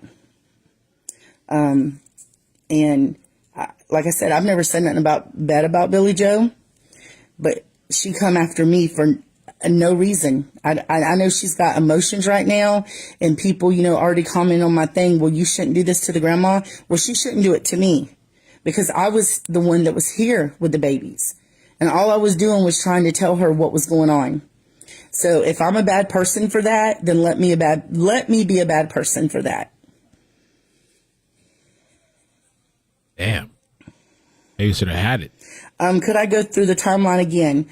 Okay. At 5:29, I got a text on Wednesday morning saying that from Danny that they was not coming. Leilani was with them. Then at 9 o'clock, I got a text from Danny asking me if I had seen him. I said no. I called him immediately. He said they couldn't find him. I went over to their house. She did not end up calling the police until after I got there. It was about, I think it was about 9:35, 9:40 when they finally called the police. Wow. Mamma mia. 5:29, she gets the text. Baby's not coming over. You're not going to be babysitting. 6 a.m. was supposedly when the child was last seen. Around 9:30 something is when they call the cops. Right? 6, 7, 8, 9.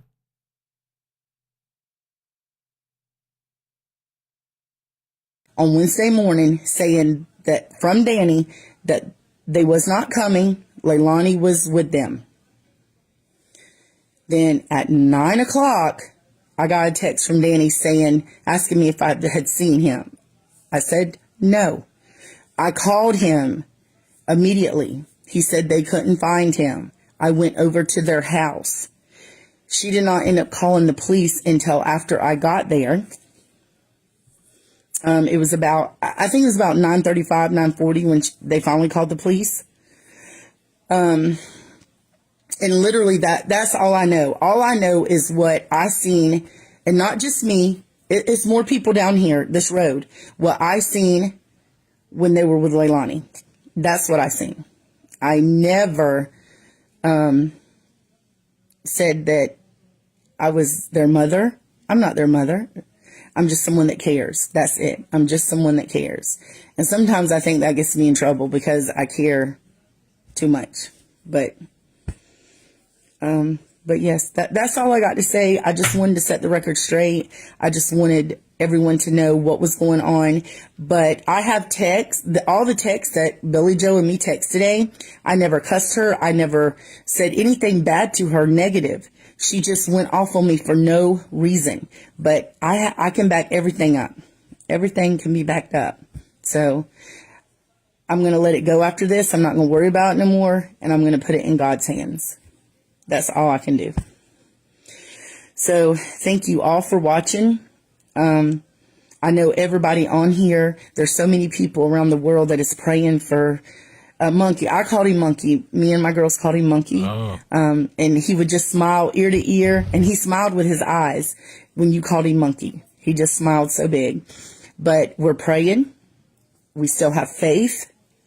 And that's all I got to say. But thank you guys that joined. Thank you for the positive remarks that's been coming in.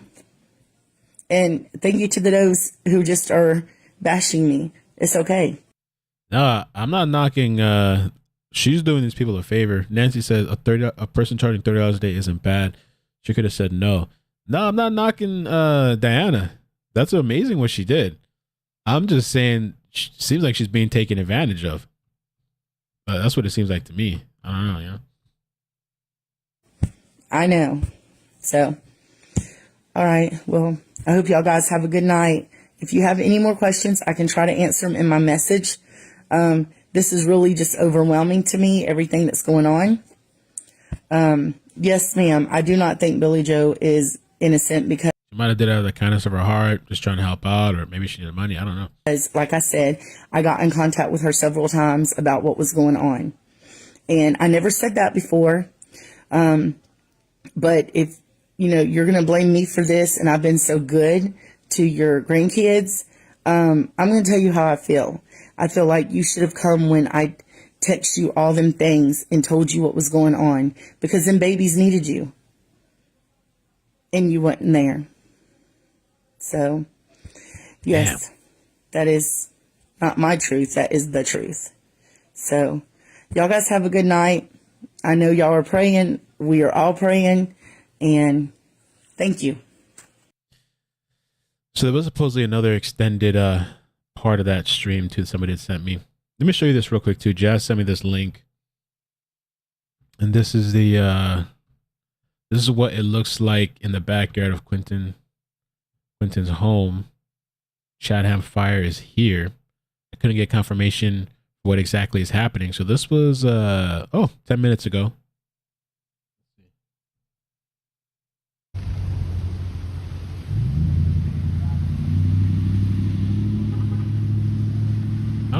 are they doing over there? Oh.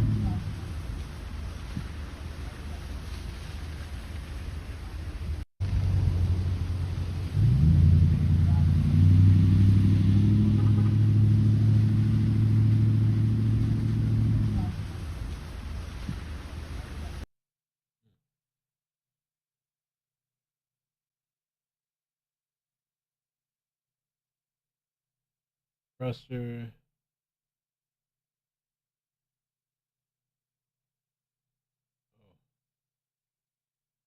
This was today too.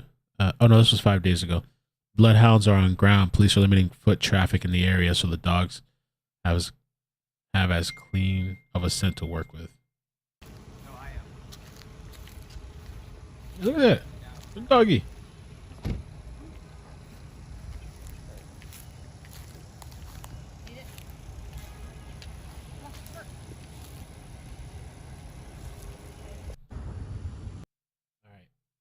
So we'll play the other part that I saw too that somebody was talking about.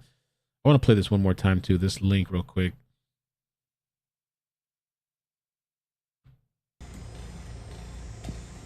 And this was for anybody that missed it earlier or the new people here. Investigators are back at the home where Quinton was last seen. You can hear the sound of a pump running. It's very clear they're draining the family's backyard pool. There are at least 11 police cars here.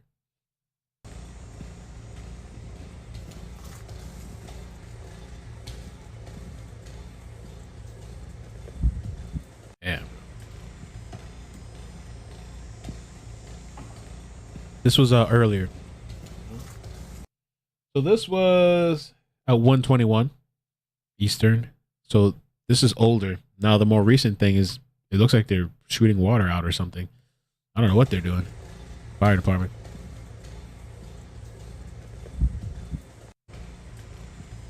Doesn't take a diver to search a damn pool. That's true. Yeah, it was a bloodhound.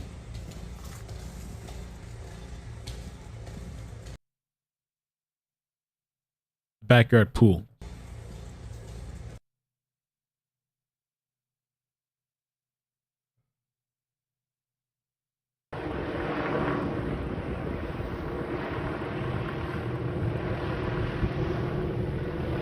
So let's do all right, the extended thing too now. Let's see.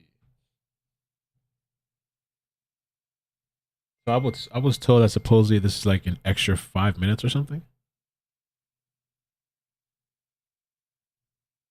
4 minute, and the reason I did.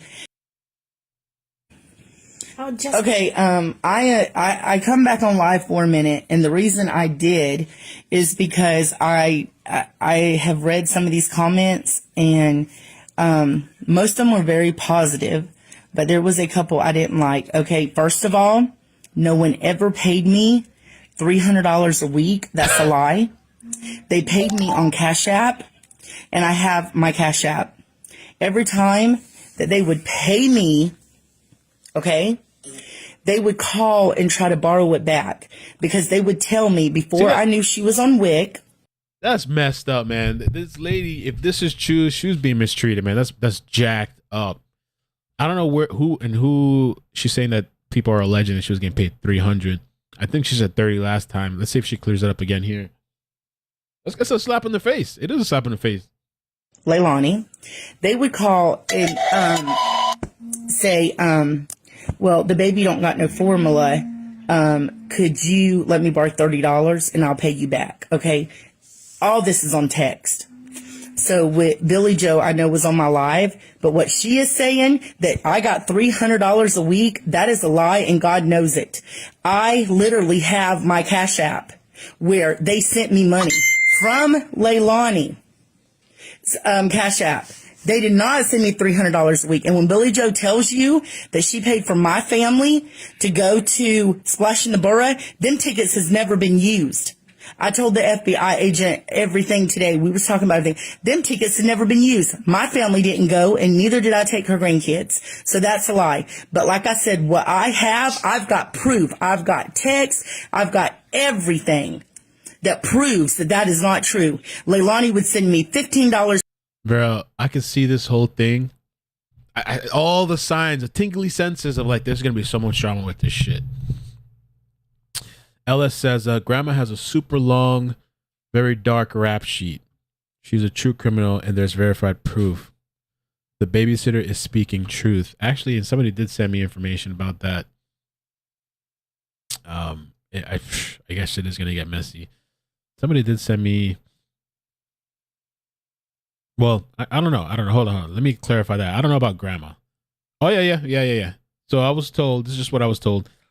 Billy Joe allegedly, I'm saying allegedly because I haven't seen the actual charges. I see Quinton's uncle. I see the list of charges, but I haven't had time to look myself. If somebody wants to look that up later, they can. But Billy Joe, oh God, multiple charges of fraud, grand theft, allegedly drugs, prostitution. Jesus Christ. Where someone was convicted of murder in 2011.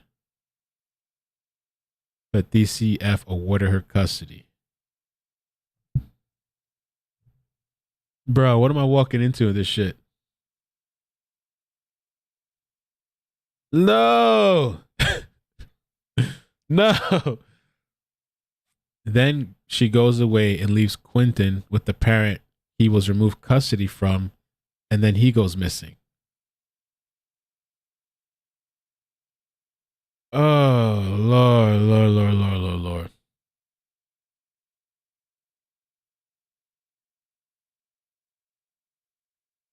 God, I already had enough of these fucking like these stories and these shit shows and all. Oh my God. So the other thing too, I was told, and then we'll get back to this video. The other thing I was told, which I've seen, here's so I saw this on True Crime. It says Quinton Simon, named after his uncle. It was named after his uncle, which is brother of Quinton veteran who was convicted of murder after tying up a man and shooting him and leaving him to die. So this is the guy here, the uncle.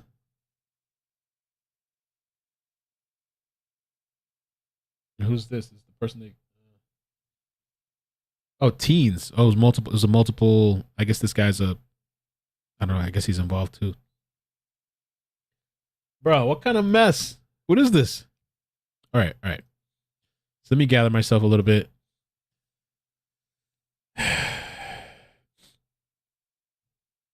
Yeah, Grandma, who's been all over YouTube. Oh, she has been all over YouTube, so I guess she's making the rounds. Has a mile-long rap sheet no one's talking about, and her son's convicted murder.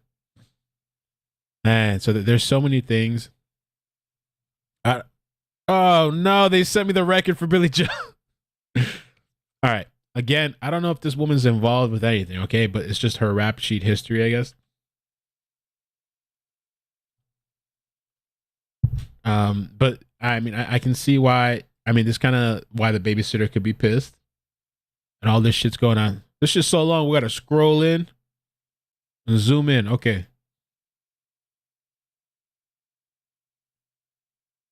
Okay. All right, let me just look at it over here. Yeah, grand theft, driver's license violation. Oh God. Drug stuff. I don't see the alleged prostitution thing. Let me look at it again.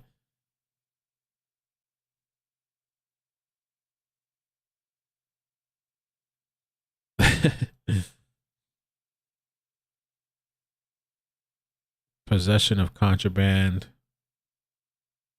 violation of jail, driving while license suspended, driver not belted, fraud. Yeah, so she has a long rap sheet. It's on there too. All right, let me look again. They're telling me it is on there. I mean,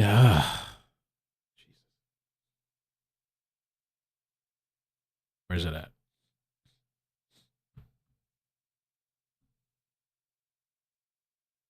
Grandma, what happened, man? Grand theft, fraud / illegal use of cards to obtain, driver not belted, unlawful speed, driving while license suspended, first conviction, violation of jail rule,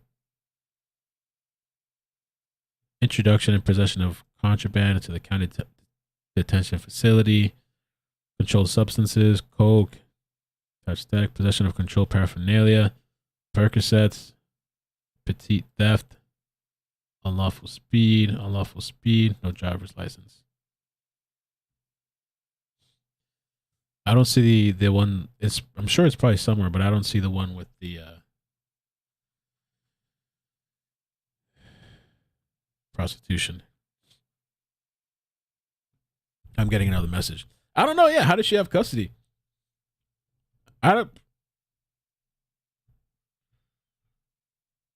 Damn, bro.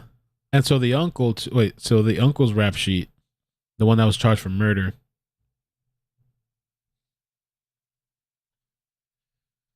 Let's see. A lot of the similar stuff. Oh, no, this is Billy Joe. My bad. These are, okay, it was the same thing I was looking at. So it's Billy Joe.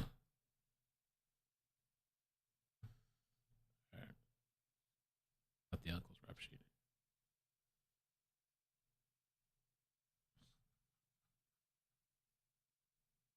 She has multiple raps in multiple states. That's just Florida. Oh, I was just looking at Florida. Why Florida? Lord almighty. All right. How long ago? Oh, that's a good question too. Maybe she turned around her life, you know. Maybe she's, you know, she had some problems. 2011, 2007, 2004, 2003, 2002, 1999, 1998. All right, so let's listen back to here.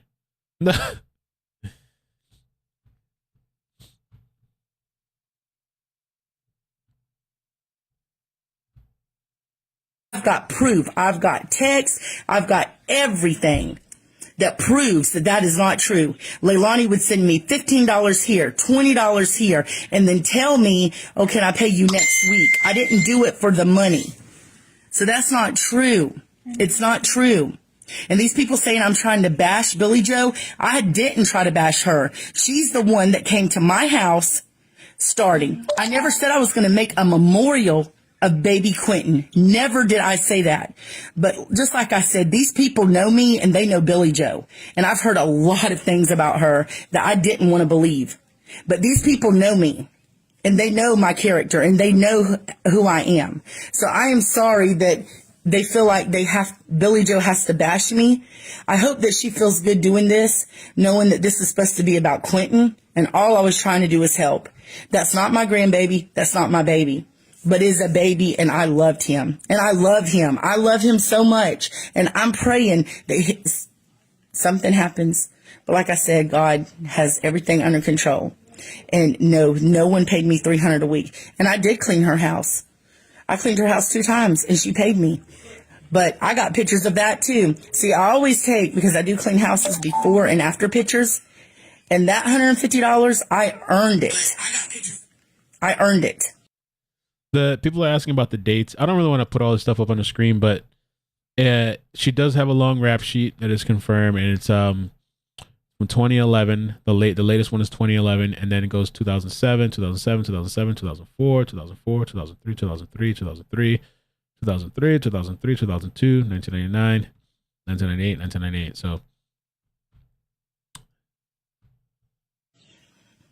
So, like I said, I have text. I have everything to prove and back up what I'm saying. Yeah, she could put everything. So no one can say she paid me $300 who was on my live. No, I never got paid that. No one can say I'm bashing her because I didn't want to do this. I did it. And I just saw the prostitution stuff again, bro. I don't know if this, the woman maybe went through stuff. Maybe she had a rough life. There is Florida stuff. I mean, the thing is, man, it's like this stuff is in kind of context with the story. We just don't know who's involved yet. But it is the family history seems to be pretty damn troubling. And so now I see official confirmation of the prostitution stuff from 2007, though. Okay. And that was Florida. And, I don't know. Maybe I don't know, man. I'm trying to make all kinds of excuses. I don't know, bro. Maybe she was with a friend or a boyfriend or something and she got charged for that, right?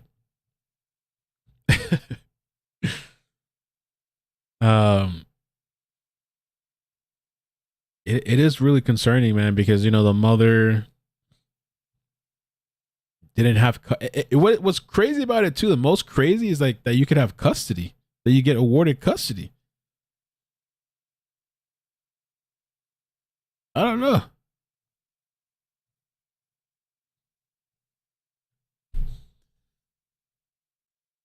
So it seems like the whole family's kind of troubled.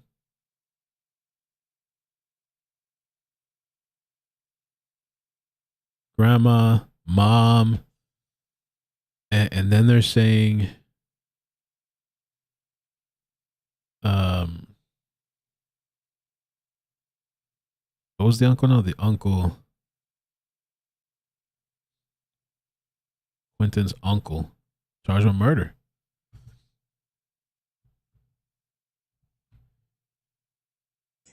To let people know that what she was saying about me was a lie. But I already know that they do. And so I'm going to be okay with this. Like, I'm not going to worry about this. I'm going to let it go. I'm going to continue to pray that Monkey comes home to them and that he's okay. That's what I'm going to do. But I just wanted to set the record straight. Billy Joe has never paid me $300. She sent $300 one time in my Cash App because I got the text where I texted her and told her these babies had no diapers, no pull-ups, or nothing. Yes, I did. And she sent it. And she sent me money to get them clothes. And I sent her pictures of the clothes because they literally had no clothes. When they come over here, they was always dirty. And I never said that they were dirty. I even said when Billy Joe was home, it was different. They was clean. When they come over here, they was clean. So, absolutely not. She never did anything that she said. But like I said, she's got the text on her phone. She knows. We all got text. She knows what was done. And I really hated doing this because Miss Sandra is an awesome person. And like I said, I didn't know Billy Joe and them. I met them through Miss Sandra. So, you know, whoever is texting me these things, it's not true. But like I said, it'll all come out. Everything will come out. And if you have questions, text me and I will answer your questions. But I just seen, you know, Billy Joe coming on here saying that, and it really made me mad because it's not true. And, you know, I'm getting things on here. Oh, you're a Christian. You shouldn't be doing this. I'm not. I'm a Christian, but I can take up for myself. So I'm done. But thank you guys. Oof, what a mess. I don't want to get sucked into this shit. Holy moly.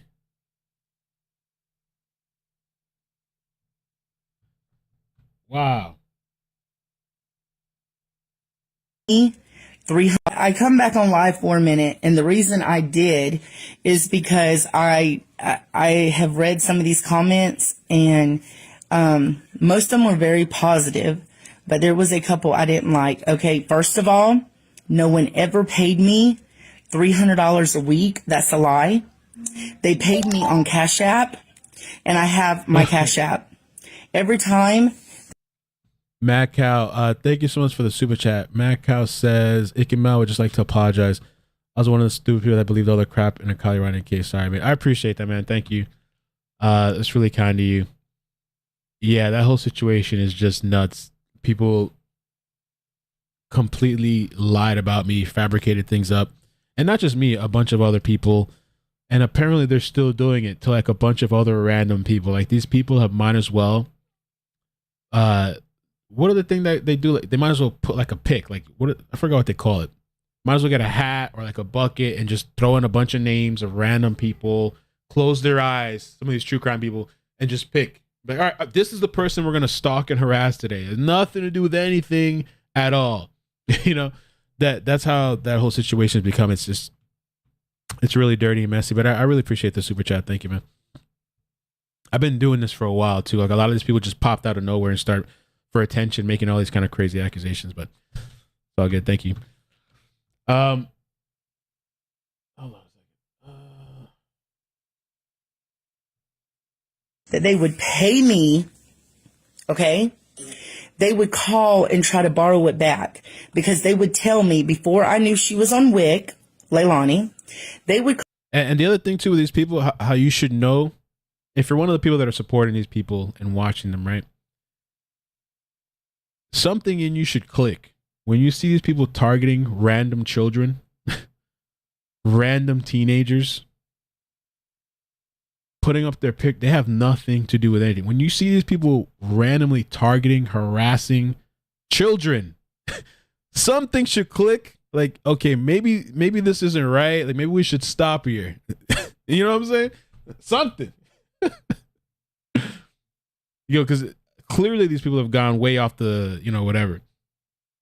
Call and say, well, the baby don't got no formula. Could you let me borrow $30 and I'll pay you back? Okay. All this is on text. So with Billy Joe, I know was on my live, but what she is saying that I got $300 a week, that is a lie and God knows it. I literally have my Cash App where they sent me money from Leilani, Cash App. They did not send me $300 a week. And when Billy Joe tells you that she paid for my family to go to Splash in the Borough, them tickets has never been used.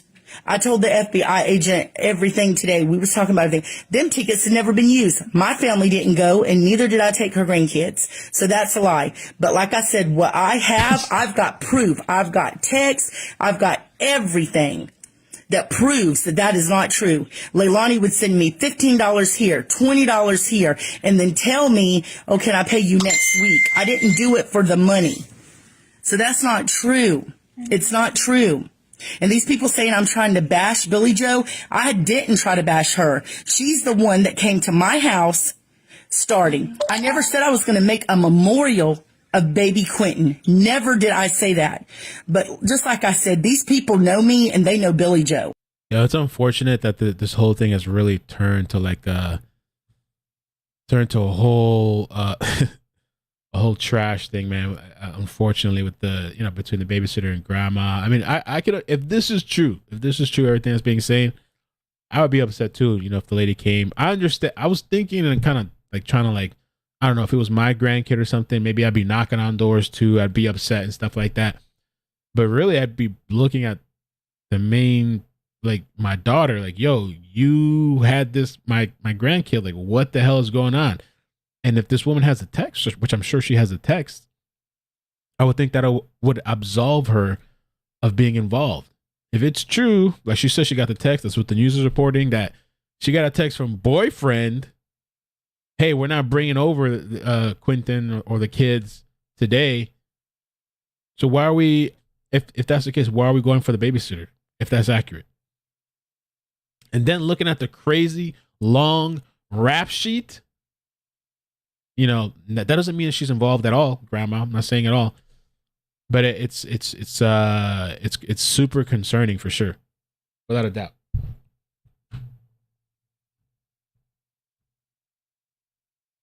Child support worksheet. Monthly gross income, 1,000.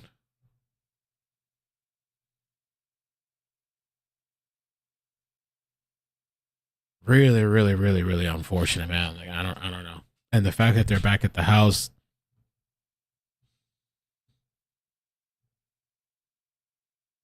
I don't know, man.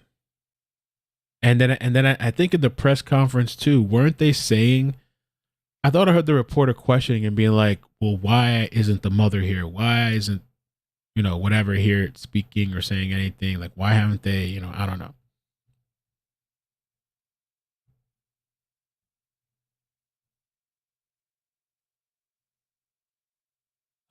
You guys want to do some calls? Anyone want to calls, or are we good?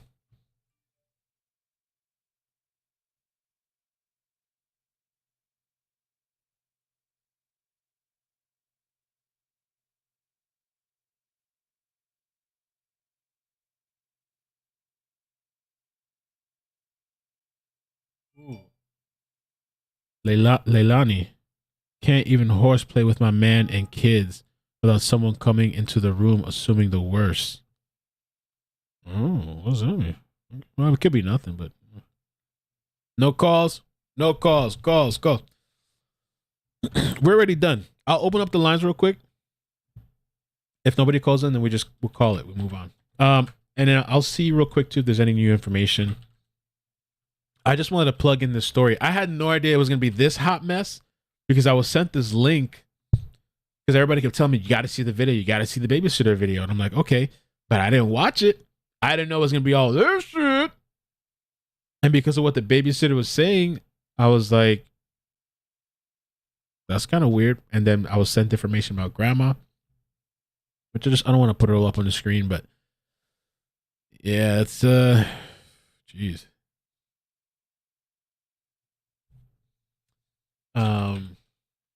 All right, let me do this. If anybody wants to call in with anything, if not, we'll just keep it moving. What a mess! What a freaking mess, bro. And by the way, I am streaming today later the trial. Daryl Brooks at 6 p.m. Okay, we'll see how it goes. If people show up and people want to hang out and see it after the fact, after the live show, we'll keep doing it. If people don't show up, they just want to watch the live throughout the day, then I'm not going to do it then. I have a lot of things going on this month. So I have a doctor appointment tomorrow and have a couple other things this month.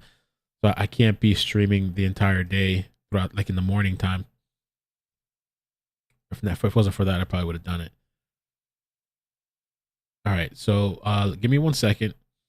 Somebody already called in. Quick. Oh, that's Cheeks. You know I got something to say, iCkEdMeL. You know it's me. You didn't recognize my number?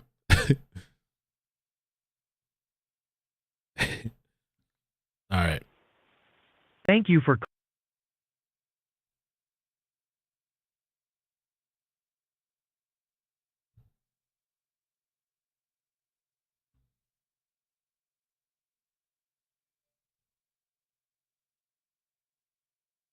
All right. Here we go. Welcome, host. You are now in the host room and can manage your callers from the call-in studio web interface. 407. Is that Cheeks? Yes, it is. Hey. Hola. Hola, how you doing? Oh. And this is what I was told. Let me ask you this first. The history of grandma, do you think it's relevant or not? Because somebody told me, yeah, it's only relevant because that's the environment he was raised in. It's about being around adults that were proven to have make poor decision skills. Could be relevant, could be not relevant. What do you think? Me and Host were just kind of talking about this in the chat. Mm-hmm. First of all, grandma could have been a damn rapper with all these charges. First of all, let's just go ahead and clear that out, especially in the state of Florida. She could have given Kodak a run for his money. But I digress. I think we said the last charge was like almost 10, 11 years ago. I said I have to give grandma a pass. The charges do not look good, but it doesn't necessarily determine the person that she is now. But unfreaking fortunately, in the court of public opinion, they're going to hold this against her. And just to be clear too, I don't believe grandma was in town either. I don't believe grandma was in town. Yeah, so grandma could have a history, and she just, she changed her life around. And unfortunately, I don't know, mom, And this is giving me too much Casey Anthony. Like, this is giving me, like, PTSD flashbacks, because literally you got a concerned grandma, a somewhat seems very irresponsible daughter who doesn't really seem, too interested in the responsibilities of a kid. Then all of a sudden the kid goes missing because the way I'm reading the timeline, everybody is saying grandma and grandpa were out of town. Boyfriend texts at 5:30 saying, hey, we're not bringing over the kids. Then it's like grandma gets back into town and she's like, okay, so where are the kids? Oh, they're at the babysitter. Okay, well, let me text the babysitter. Grandma texts the babysitter, but was I the only one that noticed that the babysitter said that the boyfriend texted her twice? She said that the boyfriend texted her at 5:29 and then texted back at 9. I thought it was boyfriend sent the original text at 5:29, and then grandma was the one who did a check-in at 9. Because everything that we've been reading has been saying it that way, that she got the first text message at 5:30, and then at 9 o'clock, grandma was the one who sent the text asking about the kids. I don't know. I'm going to let you look into that. But I think we should listen to it again. Was it in the first video or the second video? It was in the first video we watched. It was in the article that you were reading, okay, yeah. and it was in the one where they broke down the timeline. That she got the first text message at 5:29, and then apparently Billy Joe sent a text at 9 asking about the kids, and she was like, the kids weren't even dropped off. Like, they told me that they weren't bringing them here. The point is that this shit is really giving me Casey Anthony vibes. We all know how that Casey Anthony shit worked out. And unfortunately, I want to stay positive, but I'm a realist in situations like this. This baby has been gone far too long. I do not think the baby is going to be brought home in the way that everybody wants him to be brought home, and that's just being honest.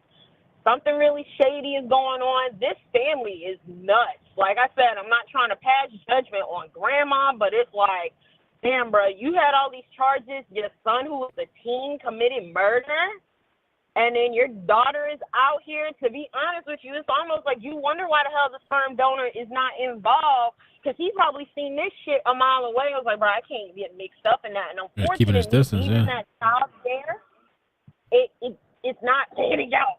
So this case, it's just giving me PTSD of Casey Anthony, and I'm just like, you know me, I'm good with parallel cases, and I'm like, this is what I'm seeing. I'm seeing the similarities. Like, you got a concerned grandma. Grandma's like, where's my kids? My mom almost pulled some shit like this on me when Karma was like 3. I had changed babysitters because of the pricing. And I had told my mom, and she couldn't find the babysitter. My mom went to the babysitter and yanked her child up and was like, here's a check for the daycare that I prefer. And I was like, all right. So grandmas don't play about their kids like true. that. It's true, yeah. So I don't know, man. I want this to end positively, but this family, I hope they realize that they are going to be dragged through the effing mud, because now that grandma's rap sheet is out there, we know the uncle is in jail for murder. And then it seems like mom don't really want to show her face. I don't know what the biological dad is thinking. I don't know if he wants to put himself out there. He might get dragged through the mud. Like, how could you leave your baby there? Or why, if you knew what was going on? Why? I don't know. But this shit here, it's going to get messy. I wasn't expecting for it to get messy, just like you said. I was not expecting for it to get I'm almost like, I don't want to deal with more like crazy shit. You know, I'm kind of like, I've had enough. You know, it's like, right, well, another one. Look, I know. I was like, when you saw the rap sheet, I was like, God damn. I almost didn't even want to read it. That's why I took it off the screen too. I was like, oh fuck.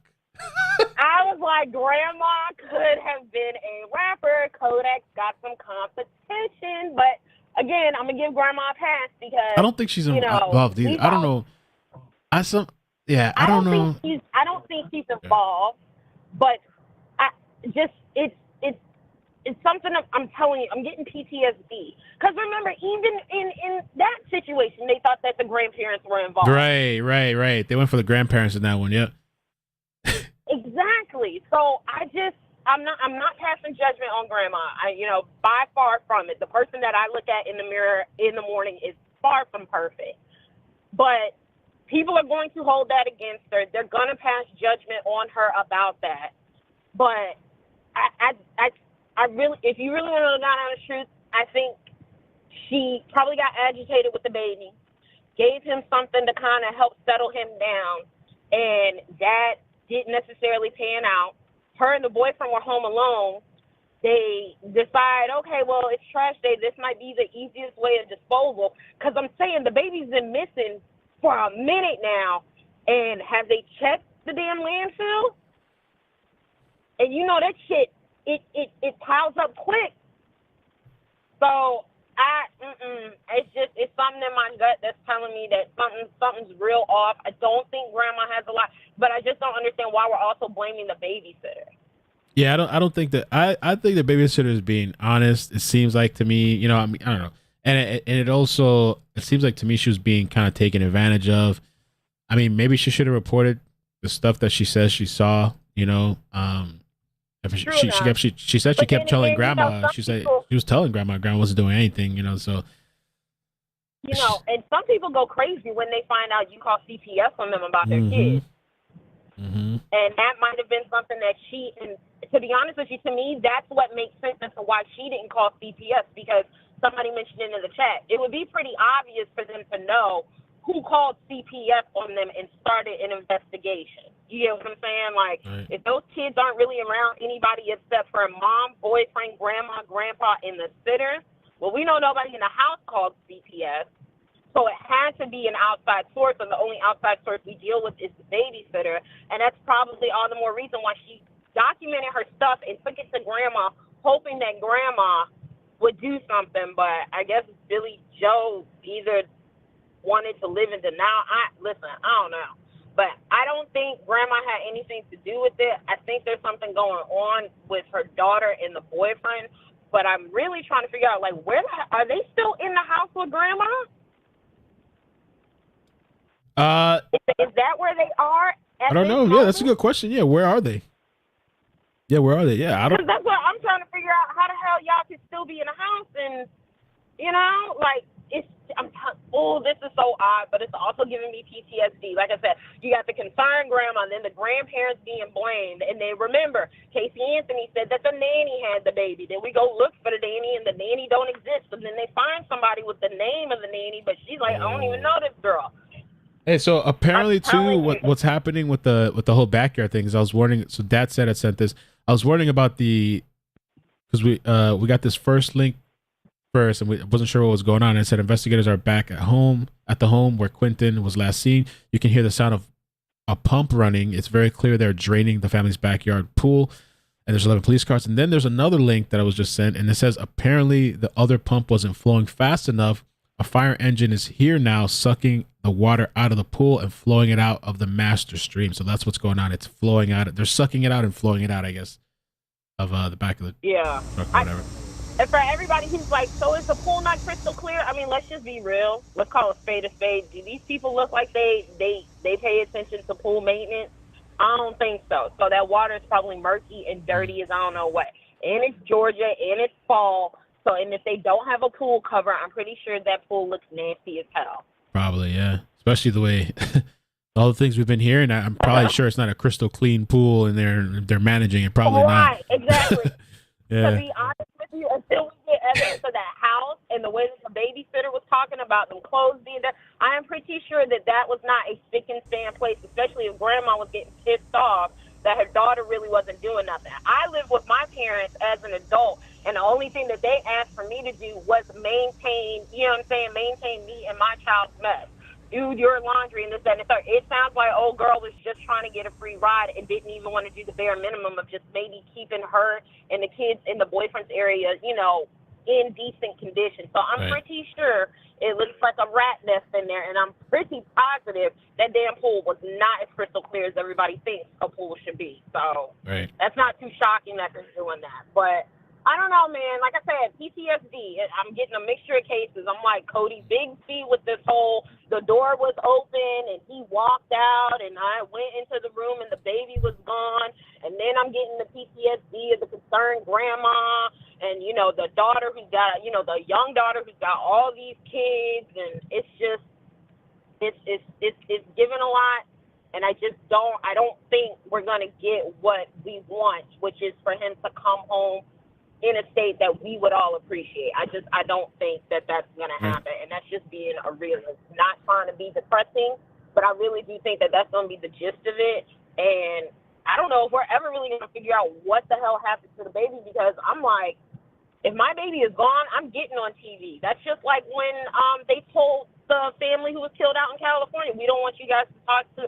Hell no, I don't care what y'all don't want me to do. I need to see somebody. If you see something, say something. Let us know, because we are worried. Like, this is my blood, my lineage. Bring my baby back home. I don't understand how you could be underneath the rug. My kid is 14. You don't think I'm going to be out here hulking shit and turning over tables and on the TV and Instagram and Facebook?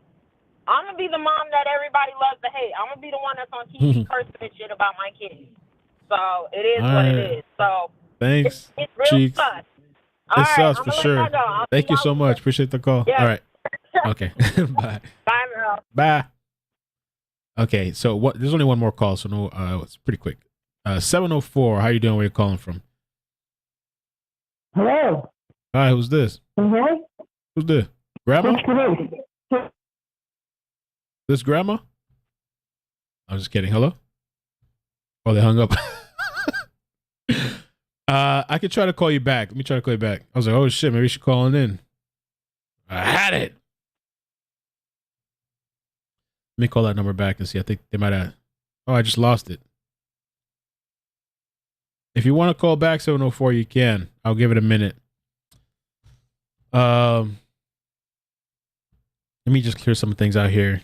So I was sent a picture of this. Supposedly, this is what the pool looks like. I can't confirm this. This was from, just give me a second, from a Facebook group.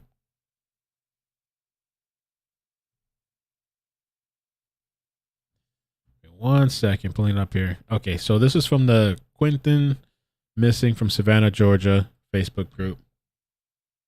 People are wondering about the pool.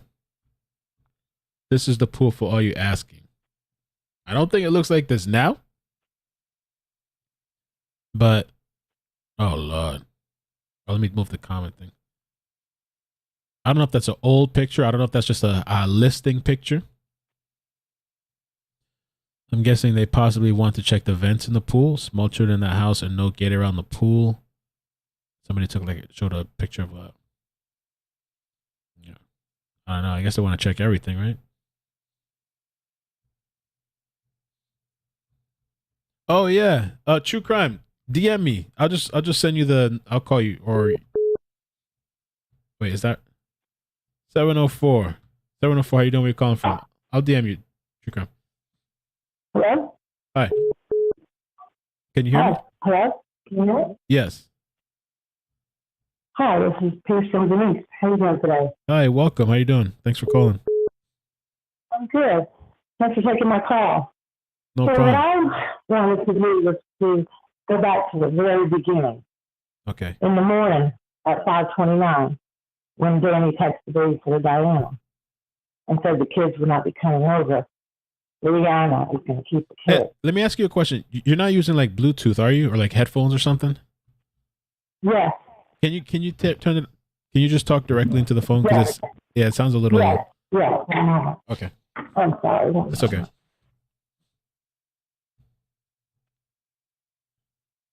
Can you hear me now? Yeah. Oh, a lot better. Thank you.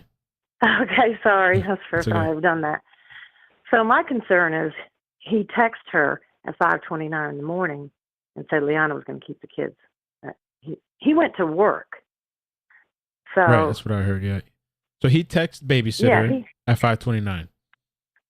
Right. Normally she still watches the kids even if Liana is home. So that just threw up a red flag to me then. And for him to go on to work, I just feel that's another red flag. I believe he knows. I believe they know, in my opinion. And then at 9 o'clock, they text the babysitter again, do you have the kids or have you seen, Quinton?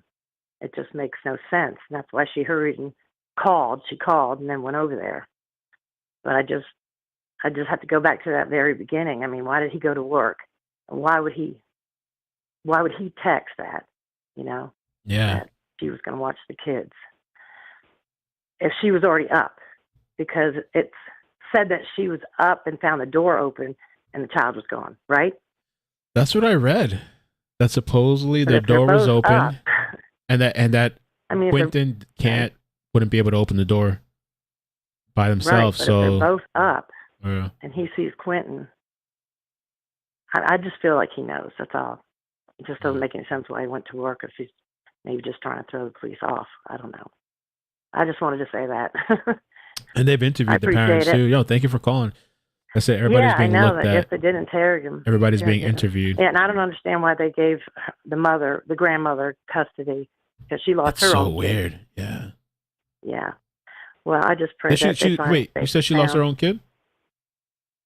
Yeah, that's what I had heard. She had lost her own kids. Oh. Yeah. I think she even said that. I think she even said that herself.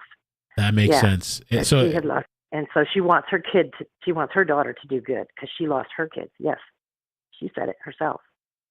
Wow. So Yeah. But I just hope arrests are made soon and this is resolved and it doesn't drag on, you know? Yeah, yeah. Because it is a bunch of drama. It really It is. I had no idea. Oh, yeah. I almost probably would have done this a little bit differently, maybe this stream, but it is what it is already. Right. Right. Well, I'm hoping today something will be done. All I right. appreciate it. Thank you. Appreciate you calling. Take care, everybody. All right, take care. Love and peace always. Love Bye-bye. and peace. Bye. Bloop, bloop. All right, this might be True Crime calling in. If not, I'll call it directly.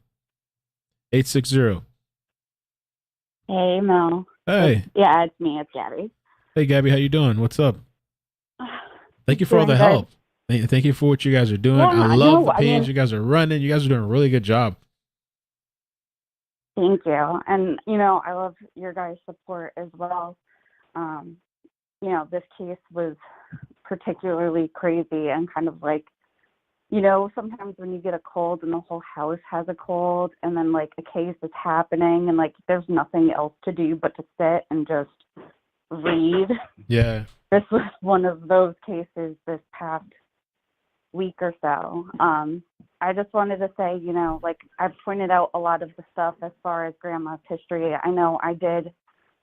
I even made a YouTube just so I could talk about it because it was driving me insane, like bashing my head against a wall myself. And I said it, like, you know, that, Pumpkin, yes, that, you know, I think the hardest part is it's not about, you know, what her charges is or anything like that. It's more just to paint a picture of what was going on in that house around those kids.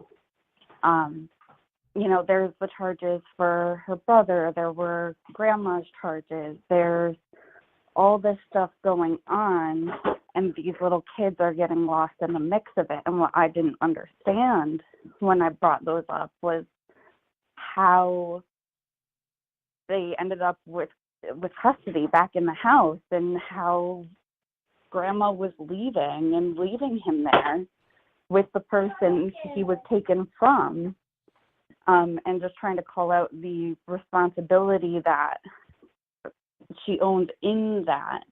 Because I think that, I know it happens, but I think it's awful because it's a preventable issue. You know, that Leilani was already seen to be unfit, and here we are proving she was unfit, and Quinton hasn't been found. Right. So I just kind of wanted to. And the babysitter said that she had been about that. telling grandma. She'd been texting grandma and telling grandma. You know, it's weird. Yeah, and on top of it, I mean, when you look at the bigger picture of it, there was the timing of a lot of the issues. So when the charges were filed for the eviction, they weren't served directly. They were mailed and posted. So it's estimated that Leilani didn't get notification of her eviction until just a couple of days before Quinton went missing. And on top of that, to then also find out that she would have lost that child support case, so then was going to have to pay all that money on top of it. I think it's more the narrative of like, look at all these things happening around her, and that like that world crashing down type of feeling paints like a really scary picture for what could have happened to him. That's a lot of pressure on a young mom, no matter what the situation is. So I just don't have a good feeling of what possibly happened to him, given the nature of everything happening around him. And when they say to that, like, they said the child was last seen at 6 a.m. according to police. I wonder who was it that saw? Was it mom? Was it boyfriend? So that changed around a bit. Right now, the current narrative is that mom's boyfriend saw him in the pack and play when he left for work. That was the last sighting right now. But before that, the only sighting outside of the family isn't until the night before that. So, like, we don't have a very specific, like we're just taking mom's boyfriend at his word there. It could be very similar to like what happened with Cody Bigsby, where dad said one timeline, and as more information came out, we find out something happened much earlier. Right. And so grandma was out of town for work. Yeah, she was in Illinois, I think, or something like that. She was out of town for like an extended amount of time. Okay. Damn, man, that's crazy. And has the babysitter made any other videos or any public posts or anything like that since that, or that's been it? I think she has one more. We have a contact with her now, so okay. I could always double check, and if I see it, it'll end up being posted, and I'll send you a link. Okay, great. All right. Any other thoughts? So thank you so much for sharing the story with me and sharing the information and getting the name out for the baby. No, I just wanted to say thank you. I know you have a great platform to get these sort of cases out there. I know some of them are a bit more hot topics than others, but this one kind of haunts me. As you hear, I have little kids. I can't imagine waking up and just one of them being gone and not even, like, Lonnie hasn't made even a Facebook post or TikTok, anything. I've checked all the socials. She's not even talking about it anywhere. And so I'm assuming they don't have an alarm in the house. They don't have cameras, I guess. You haven't heard anything about that? Nothing that I've seen. They put out an initial plea, the police did, for the neighbors to check their Ring cameras, but it doesn't sound like there was anything in-house. And so I guess they just leave their doors unlocked in the home, I guess? I guess they left it unlocked or something? I have no idea. The only thing that I can think of, like, I know she's trying to spin the story that, like, someone came in the house and took him because she couldn't have left the door open. The only thing I thought of was possibly when the boyfriend left for work, did he leave it open by accident? Like, or was it partially closed and the wind blew it open, like something like that. But based off of the stuff I've been seeing, I have a feeling something had already happened before that had even happened. Okay. All right. Well, thank you so much, Gabby. I appreciate it. Thank you for calling in. Awesome. Yeah, thanks, Bill. All right. Take care. Bye. So you guys make sure you go subscribe to our channel, YouTube, and follow Facebook too. I put the links in the description. I'll put it in the chat one more time too. If you're on the computer or something or whatever, just go subscribe. I wanted to hear, how far are we into we're 2.5 hours in? Over 2 hours. Well, technically really, I think 2.5. I think because of stream cut. Yeah, so we're way more than good enough. Let's listen to this. I just want to hear the Q&A for this. This is from the first presser. Chief, is foul play suspected at all in this disappearance? As of this time, we have not had any evidence to lead us to believe foul play, but everything's on the table, honestly. So we're looking at this from many different angles. We're getting all the technology that we can, looking for cameras that were in the area, things of that nature. So, but as of this interview, we don't have anything of substance that would lead us to believe that. It's still a missing child investigation. Do you know why it took 3 hours to report the child missing? 3 hours to report the child missing. I don't know. It took 3 hours to report to the police. I haven't gotten into that level of detail when the mother noticed the child was missing. The only information that I have is that the boyfriend woke up, saw the child at 6 a.m. The mother woke up at some other time later and then reported the child missing at 9:39. I believe the call came into 911. So the time difference and whatnot, I'm not privy to that level of detail. So that's what they're saying. The boyfriend was up first, and then the mother woke up later. That's why they're saying 3 hours, I guess. At this second. From what I understand, much of the morning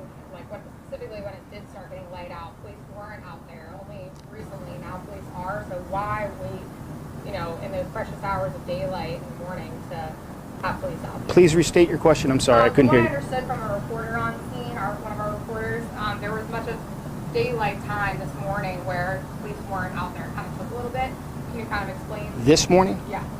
So, well, we had conducted our area grid search yesterday.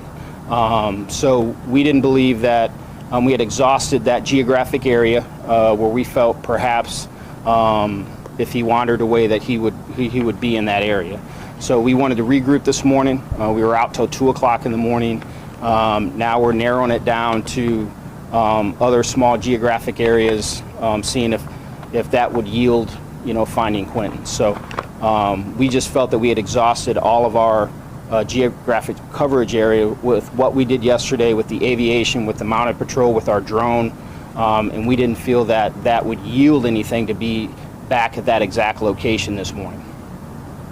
How are the parents doing at this point from your perspective?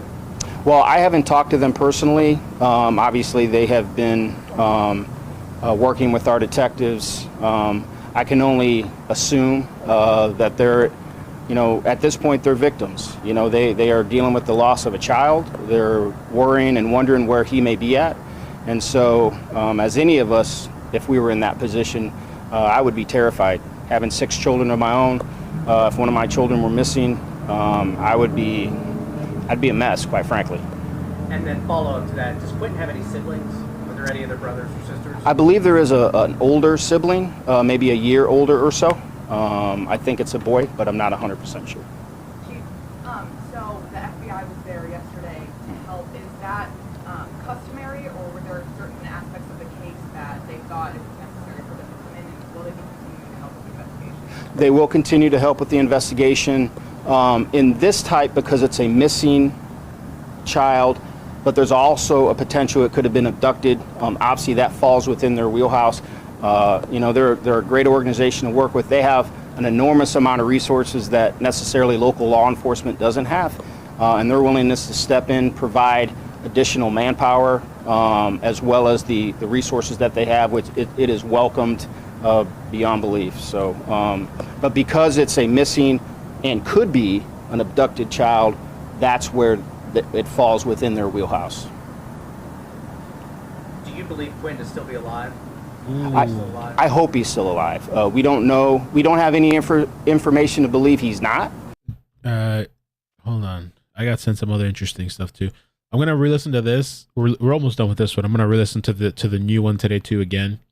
I just want to hear the difference too, and like the difference in their tone and like what they say compared to the other presser.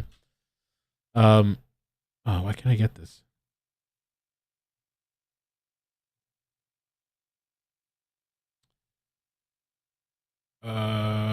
Ooh, this is kind of interesting. All right. Jazz sent me this. Let me just show this real quick, which we're gonna re-listen to this presser real quick anyway, but we don't have anything confirmed, so we can't say anything absolutely, but it is fair to say that our efforts and the cooperation with the FBI providing an abundance of resources that we are looking at the criminal investigation aspect as well. Everybody's being looked into and interviewed, though he later noted that Simon's biological father is not being investigated. He's cleared, the biological dad. And this is an interesting picture here. Investigators from the FBI tape dark plastic over the windows of the Buckhalter Road home where Quinton was last seen. And I saw somebody in the chat mention maybe it's luminol. Maybe they're going to do luminol inside. I don't know. Somebody had mentioned that. That's interesting. I mean, I guess they're looking at every aspect. But statistically, we know, how these cases may end up. So we're going to hold out hope that he's still alive, that we can find him and bring him home safe to his parents. But we'll continue to look at all angles and exhaust all investigative avenues. What would be the indicators that would push it into an abduction? Like, what would be sort of the cases or the evidence you would need for it to go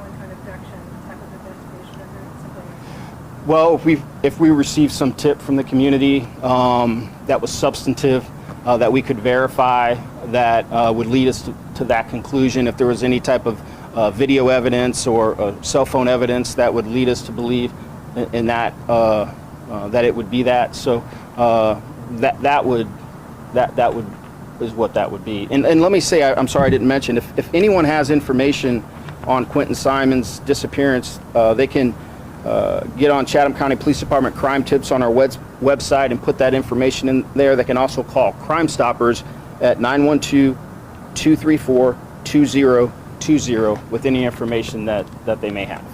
Have y'all been getting any tips? I'm not aware of any at this point. It's my understanding that Quinton's father lived north of here and was not in town when this all started happening. Is he here now with the rest of the family? I'm not sure if he is here now. It is my understanding that he did live north of here and he was not here during the time of his disappearance. Here now. It is my understanding that he did live. Started happening. Is he here now with the rest of the family? His father lived north of here.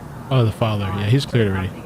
It is my understanding that he did. Do you all have a search warrant for the home that Quinton lived in? We did obtain a search warrant for the home. We're also obtaining other search warrants as of today, and we'll continue to execute those once we're able to secure those. Do you know where those other search warrants are? I do not. What's kind of the plan for today in terms of the investigation and what you're planning? Well, what I want to do is let the investigators do their work today, obtain those search warrants, execute those in a timely manner, probably reassess sometime later today and see where we may need to pivot this investigation. If anything, any information comes out today that yields a different result, leads us in a different direction, but we'll regroup later on today. I want to give my investigators space to go on and do their job. They don't need me in their face every 5 seconds asking them 100 questions. They're very capable, along with the FBI, and we're going to work diligently till we come to a conclusion. Have you talked with the mother or current? I have not, ma'am. Okay, thank you. Appreciate it. Thanks. As we continue our search for Quinton Simon, I want to update you on our aggressive efforts to find him. I want to assure everyone that we are continuing to use every investigative resource available for us to locate little Quinton. We have conducted multiple interviews, executed multiple search warrants, and we've canvassed numerous specific geographic areas. The day Quinton was reported missing, we requested the assistance of the FBI. They responded immediately and have been on the scene with our officers since that time. Today, there are more than 40 FBI agents and personnel on the ground in Chatham County working with our department to find Quinton. This includes all agents assigned to the Savannah and Brunswick resident agencies and professional staff, agents from other FBI offices, including members of the Child Abduction and Rapid Deployment Unit, and other subject matter experts. They have been continuously working with the Chatham County Police Department for the last 5 days. We believe with the continued assistance of the FBI, we will have a resolution to this case. We understand that people far beyond Chatham County have become emotionally invested in this incident and the search for Quinton, and they want answers. We are committed to finding those answers, and we are committed to finding Quinton. With that said, I'll be happy to answer a few questions if you do. Chief, this has been going on for about 5 days now, and I think everybody is kind of moving towards worst case scenarios. At what point, do you say that there's some criminal aspect to what's going on? Yes, and that's a very good and that's a very fair question.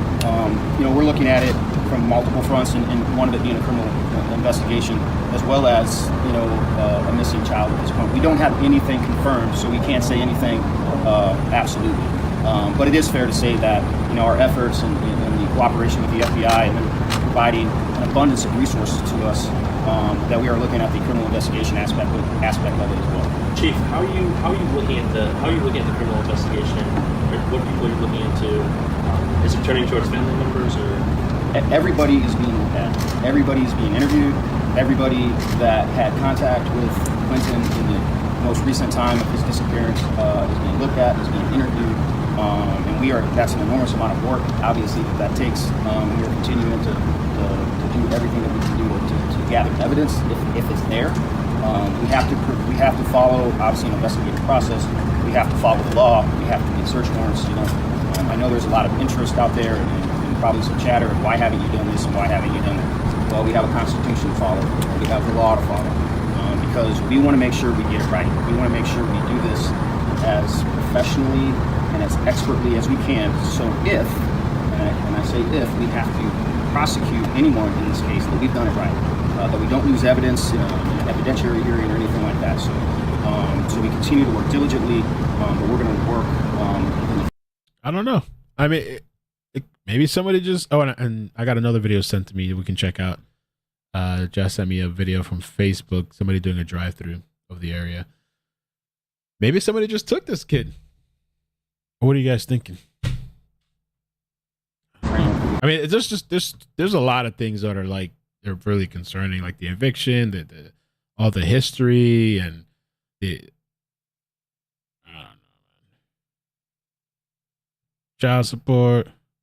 What are the updates on the areas being searched?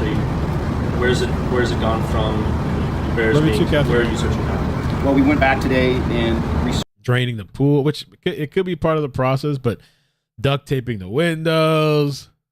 I don't know. I mean, it could just be part of the process, though. But it seems like they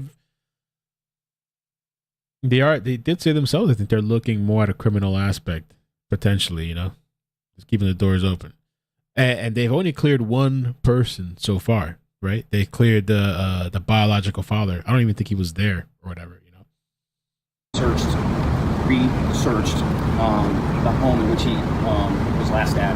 You know, trying to redouble our efforts and to kind of scrub, no pun intended, with scrub the area and make sure that we didn't miss anything. When we saw FBI agents outside the home, what was the purpose of them being there? They're there to help us. Somebody said maybe the boyfriend did something and took baby when he went to work or something. A Chatham County Police Department investigation. They are here in a support role, and I can't thank them enough. You don't bring 40 people, and some from all over the country, without an enormous amount of effort and expense. Those agents left their homes and left their families to come here and help Chatham County look for a little home, and I can't be any more appreciative of that. Well, Chief, we filed open records request for the 911 call and for the body camera video for that initial response. It was denied today, and originally they said it was because this was a criminal investigation. The county attorney kind of backtracked and then gave us the law that you usually use in a criminal investigation. Why don't you want that out there? Why don't you want the public to hear this mother call 911? What's going on? I mean, I get it's an active investigation, but why can't we hear the 911 call? We have to protect the integrity of the investigation, and that's first and foremost. I certainly understand people's interest in this case, your interest in this case, and I can appreciate that. But my responsibility and our responsibility is to do a professional investigation, that we don't do anything that impedes that we don't do anything that tarnishes. Man, I really wonder what's up with the 911 call. The integrity of the investigation, and that's my sole responsibility for that. Have any of the family members, are they still being cooperative, especially this mother, and have any of them told you that they don't want to talk anymore because they got lawyers? I can't answer that question. Why not answer it? Maybe he just doesn't know, or he just don't want to say. Bonnie and Daniel right now, they are the... Usually they'll tell you. Usually if like you ask, hey, have the parents been cooperating or whatever, usually they either tell you, yeah, they're cooperating, or sometimes they'll hit to like somewhat cooperating, or I don't know, you know. Parents and the boyfriend of this young boy, but we haven't seen them pleading to the public for help. Where are they right now? I don't know where they are currently at this time. I do believe they've been staying at the residence, but I don't physically right now, as I'm talking to you, I don't know where they're. Do you know why it is that we have not seen them? They're not talking to us. They're not pleading to get their child back. I don't have an answer. Yeah, putting pressure. There's an increase of activity in the area this morning. We saw Chatham County Fire, FBI at the house, a couple of looks like unmarked police vehicles. Is there a reason for increased activity today after kind of a drop-off, at least at the house over the weekend? As I just stated earlier, we were searching that residence again this week. I have a quick question for you, Chief. At this point in your investigation, and I know you can't speak specifically, but in cases like this, so you exhaust your first search, and now you're back into researching some of those, you said, targeted areas over the weekend. What happens next if no one's giving you tips, if there's no piece of evidence that changes this case? How long do you exhaust this, and then what do your investigators do after today? Well, after today, I mean, I anticipate us working at least throughout the week. At some point, if I'm following your train of logic, that we may have to sit down and reevaluate where we're at. If we've exhausted everything that we think that we can do, if we ask ourselves that question and we think there's nothing else for us to do at this moment, then we got to sit down and reevaluate. But we're a long ways away from that. And just from the start of the process of the investigation, now going on to Monday, do you feel like you all have gotten further along in the process of coming to some sort of conclusion? I do. What makes you believe that, if you don't mind me asking? I can't get any specifics of the case. How you guys doing? I mean, this has got to be, if you don't mind me asking. What makes you believe that? What makes you believe that? I do. Have gotten further along Monday. Do you feel like you all have gotten further along in the process of coming to some sort of conclusion? I do. Oh, what? Monday. Do you feel, and just from the start of the process of the investigation, now going on to Monday, do you feel like you all have gotten further along in the process of coming to some sort of conclusion? I do.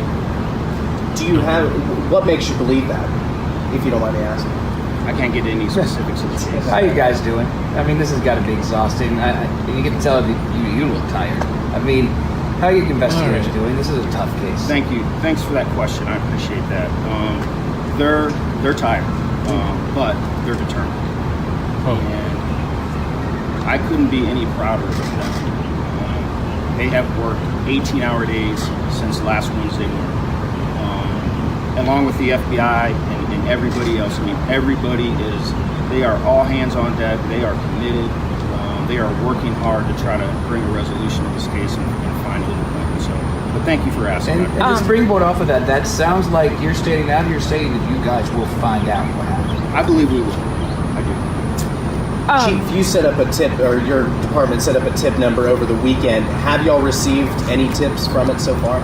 I believe we've received some, but we have to verify those, whether or not they're follow up with anything of substance. I got one more question from you. He actually took the words right out of my mouth. Okay. So. Well, thank you so much. Appreciate. Okay, good. That's it. All right, so we covered everything I think we could in this.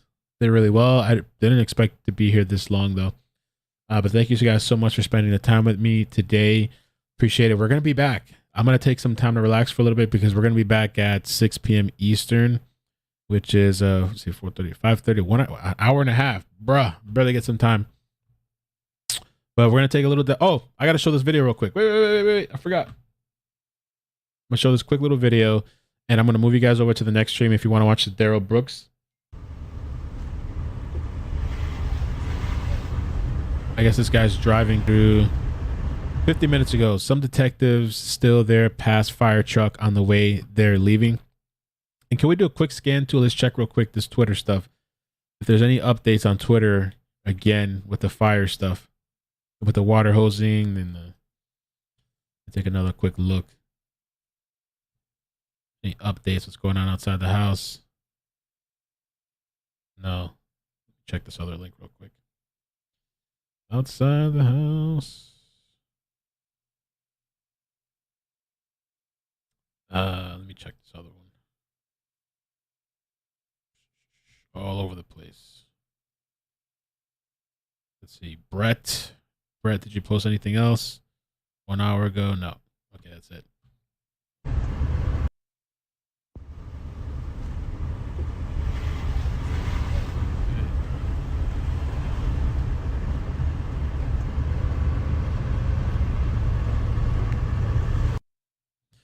Why was Quinton with his mom if grandma had custody? I don't know. Maybe but grandma was trying to help out. Maybe grandma was trying to let her daughter see her kids, or maybe they had some sort of situation because of grandma works out of town, and I don't know. But thank you guys so much. I'm gonna move you over. If you want to stay here, you can. I'm gonna switch you guys over to the next stream. Just set a reminder in case I don't have any notifications. I'm not even sure if I do. And thank you for everybody that helped out. Thank you for the mods. Thank you for everybody that sent me links for this live stream. Covered quite a bit. Okay, so thank you. Appreciate it. Love you guys. Take care.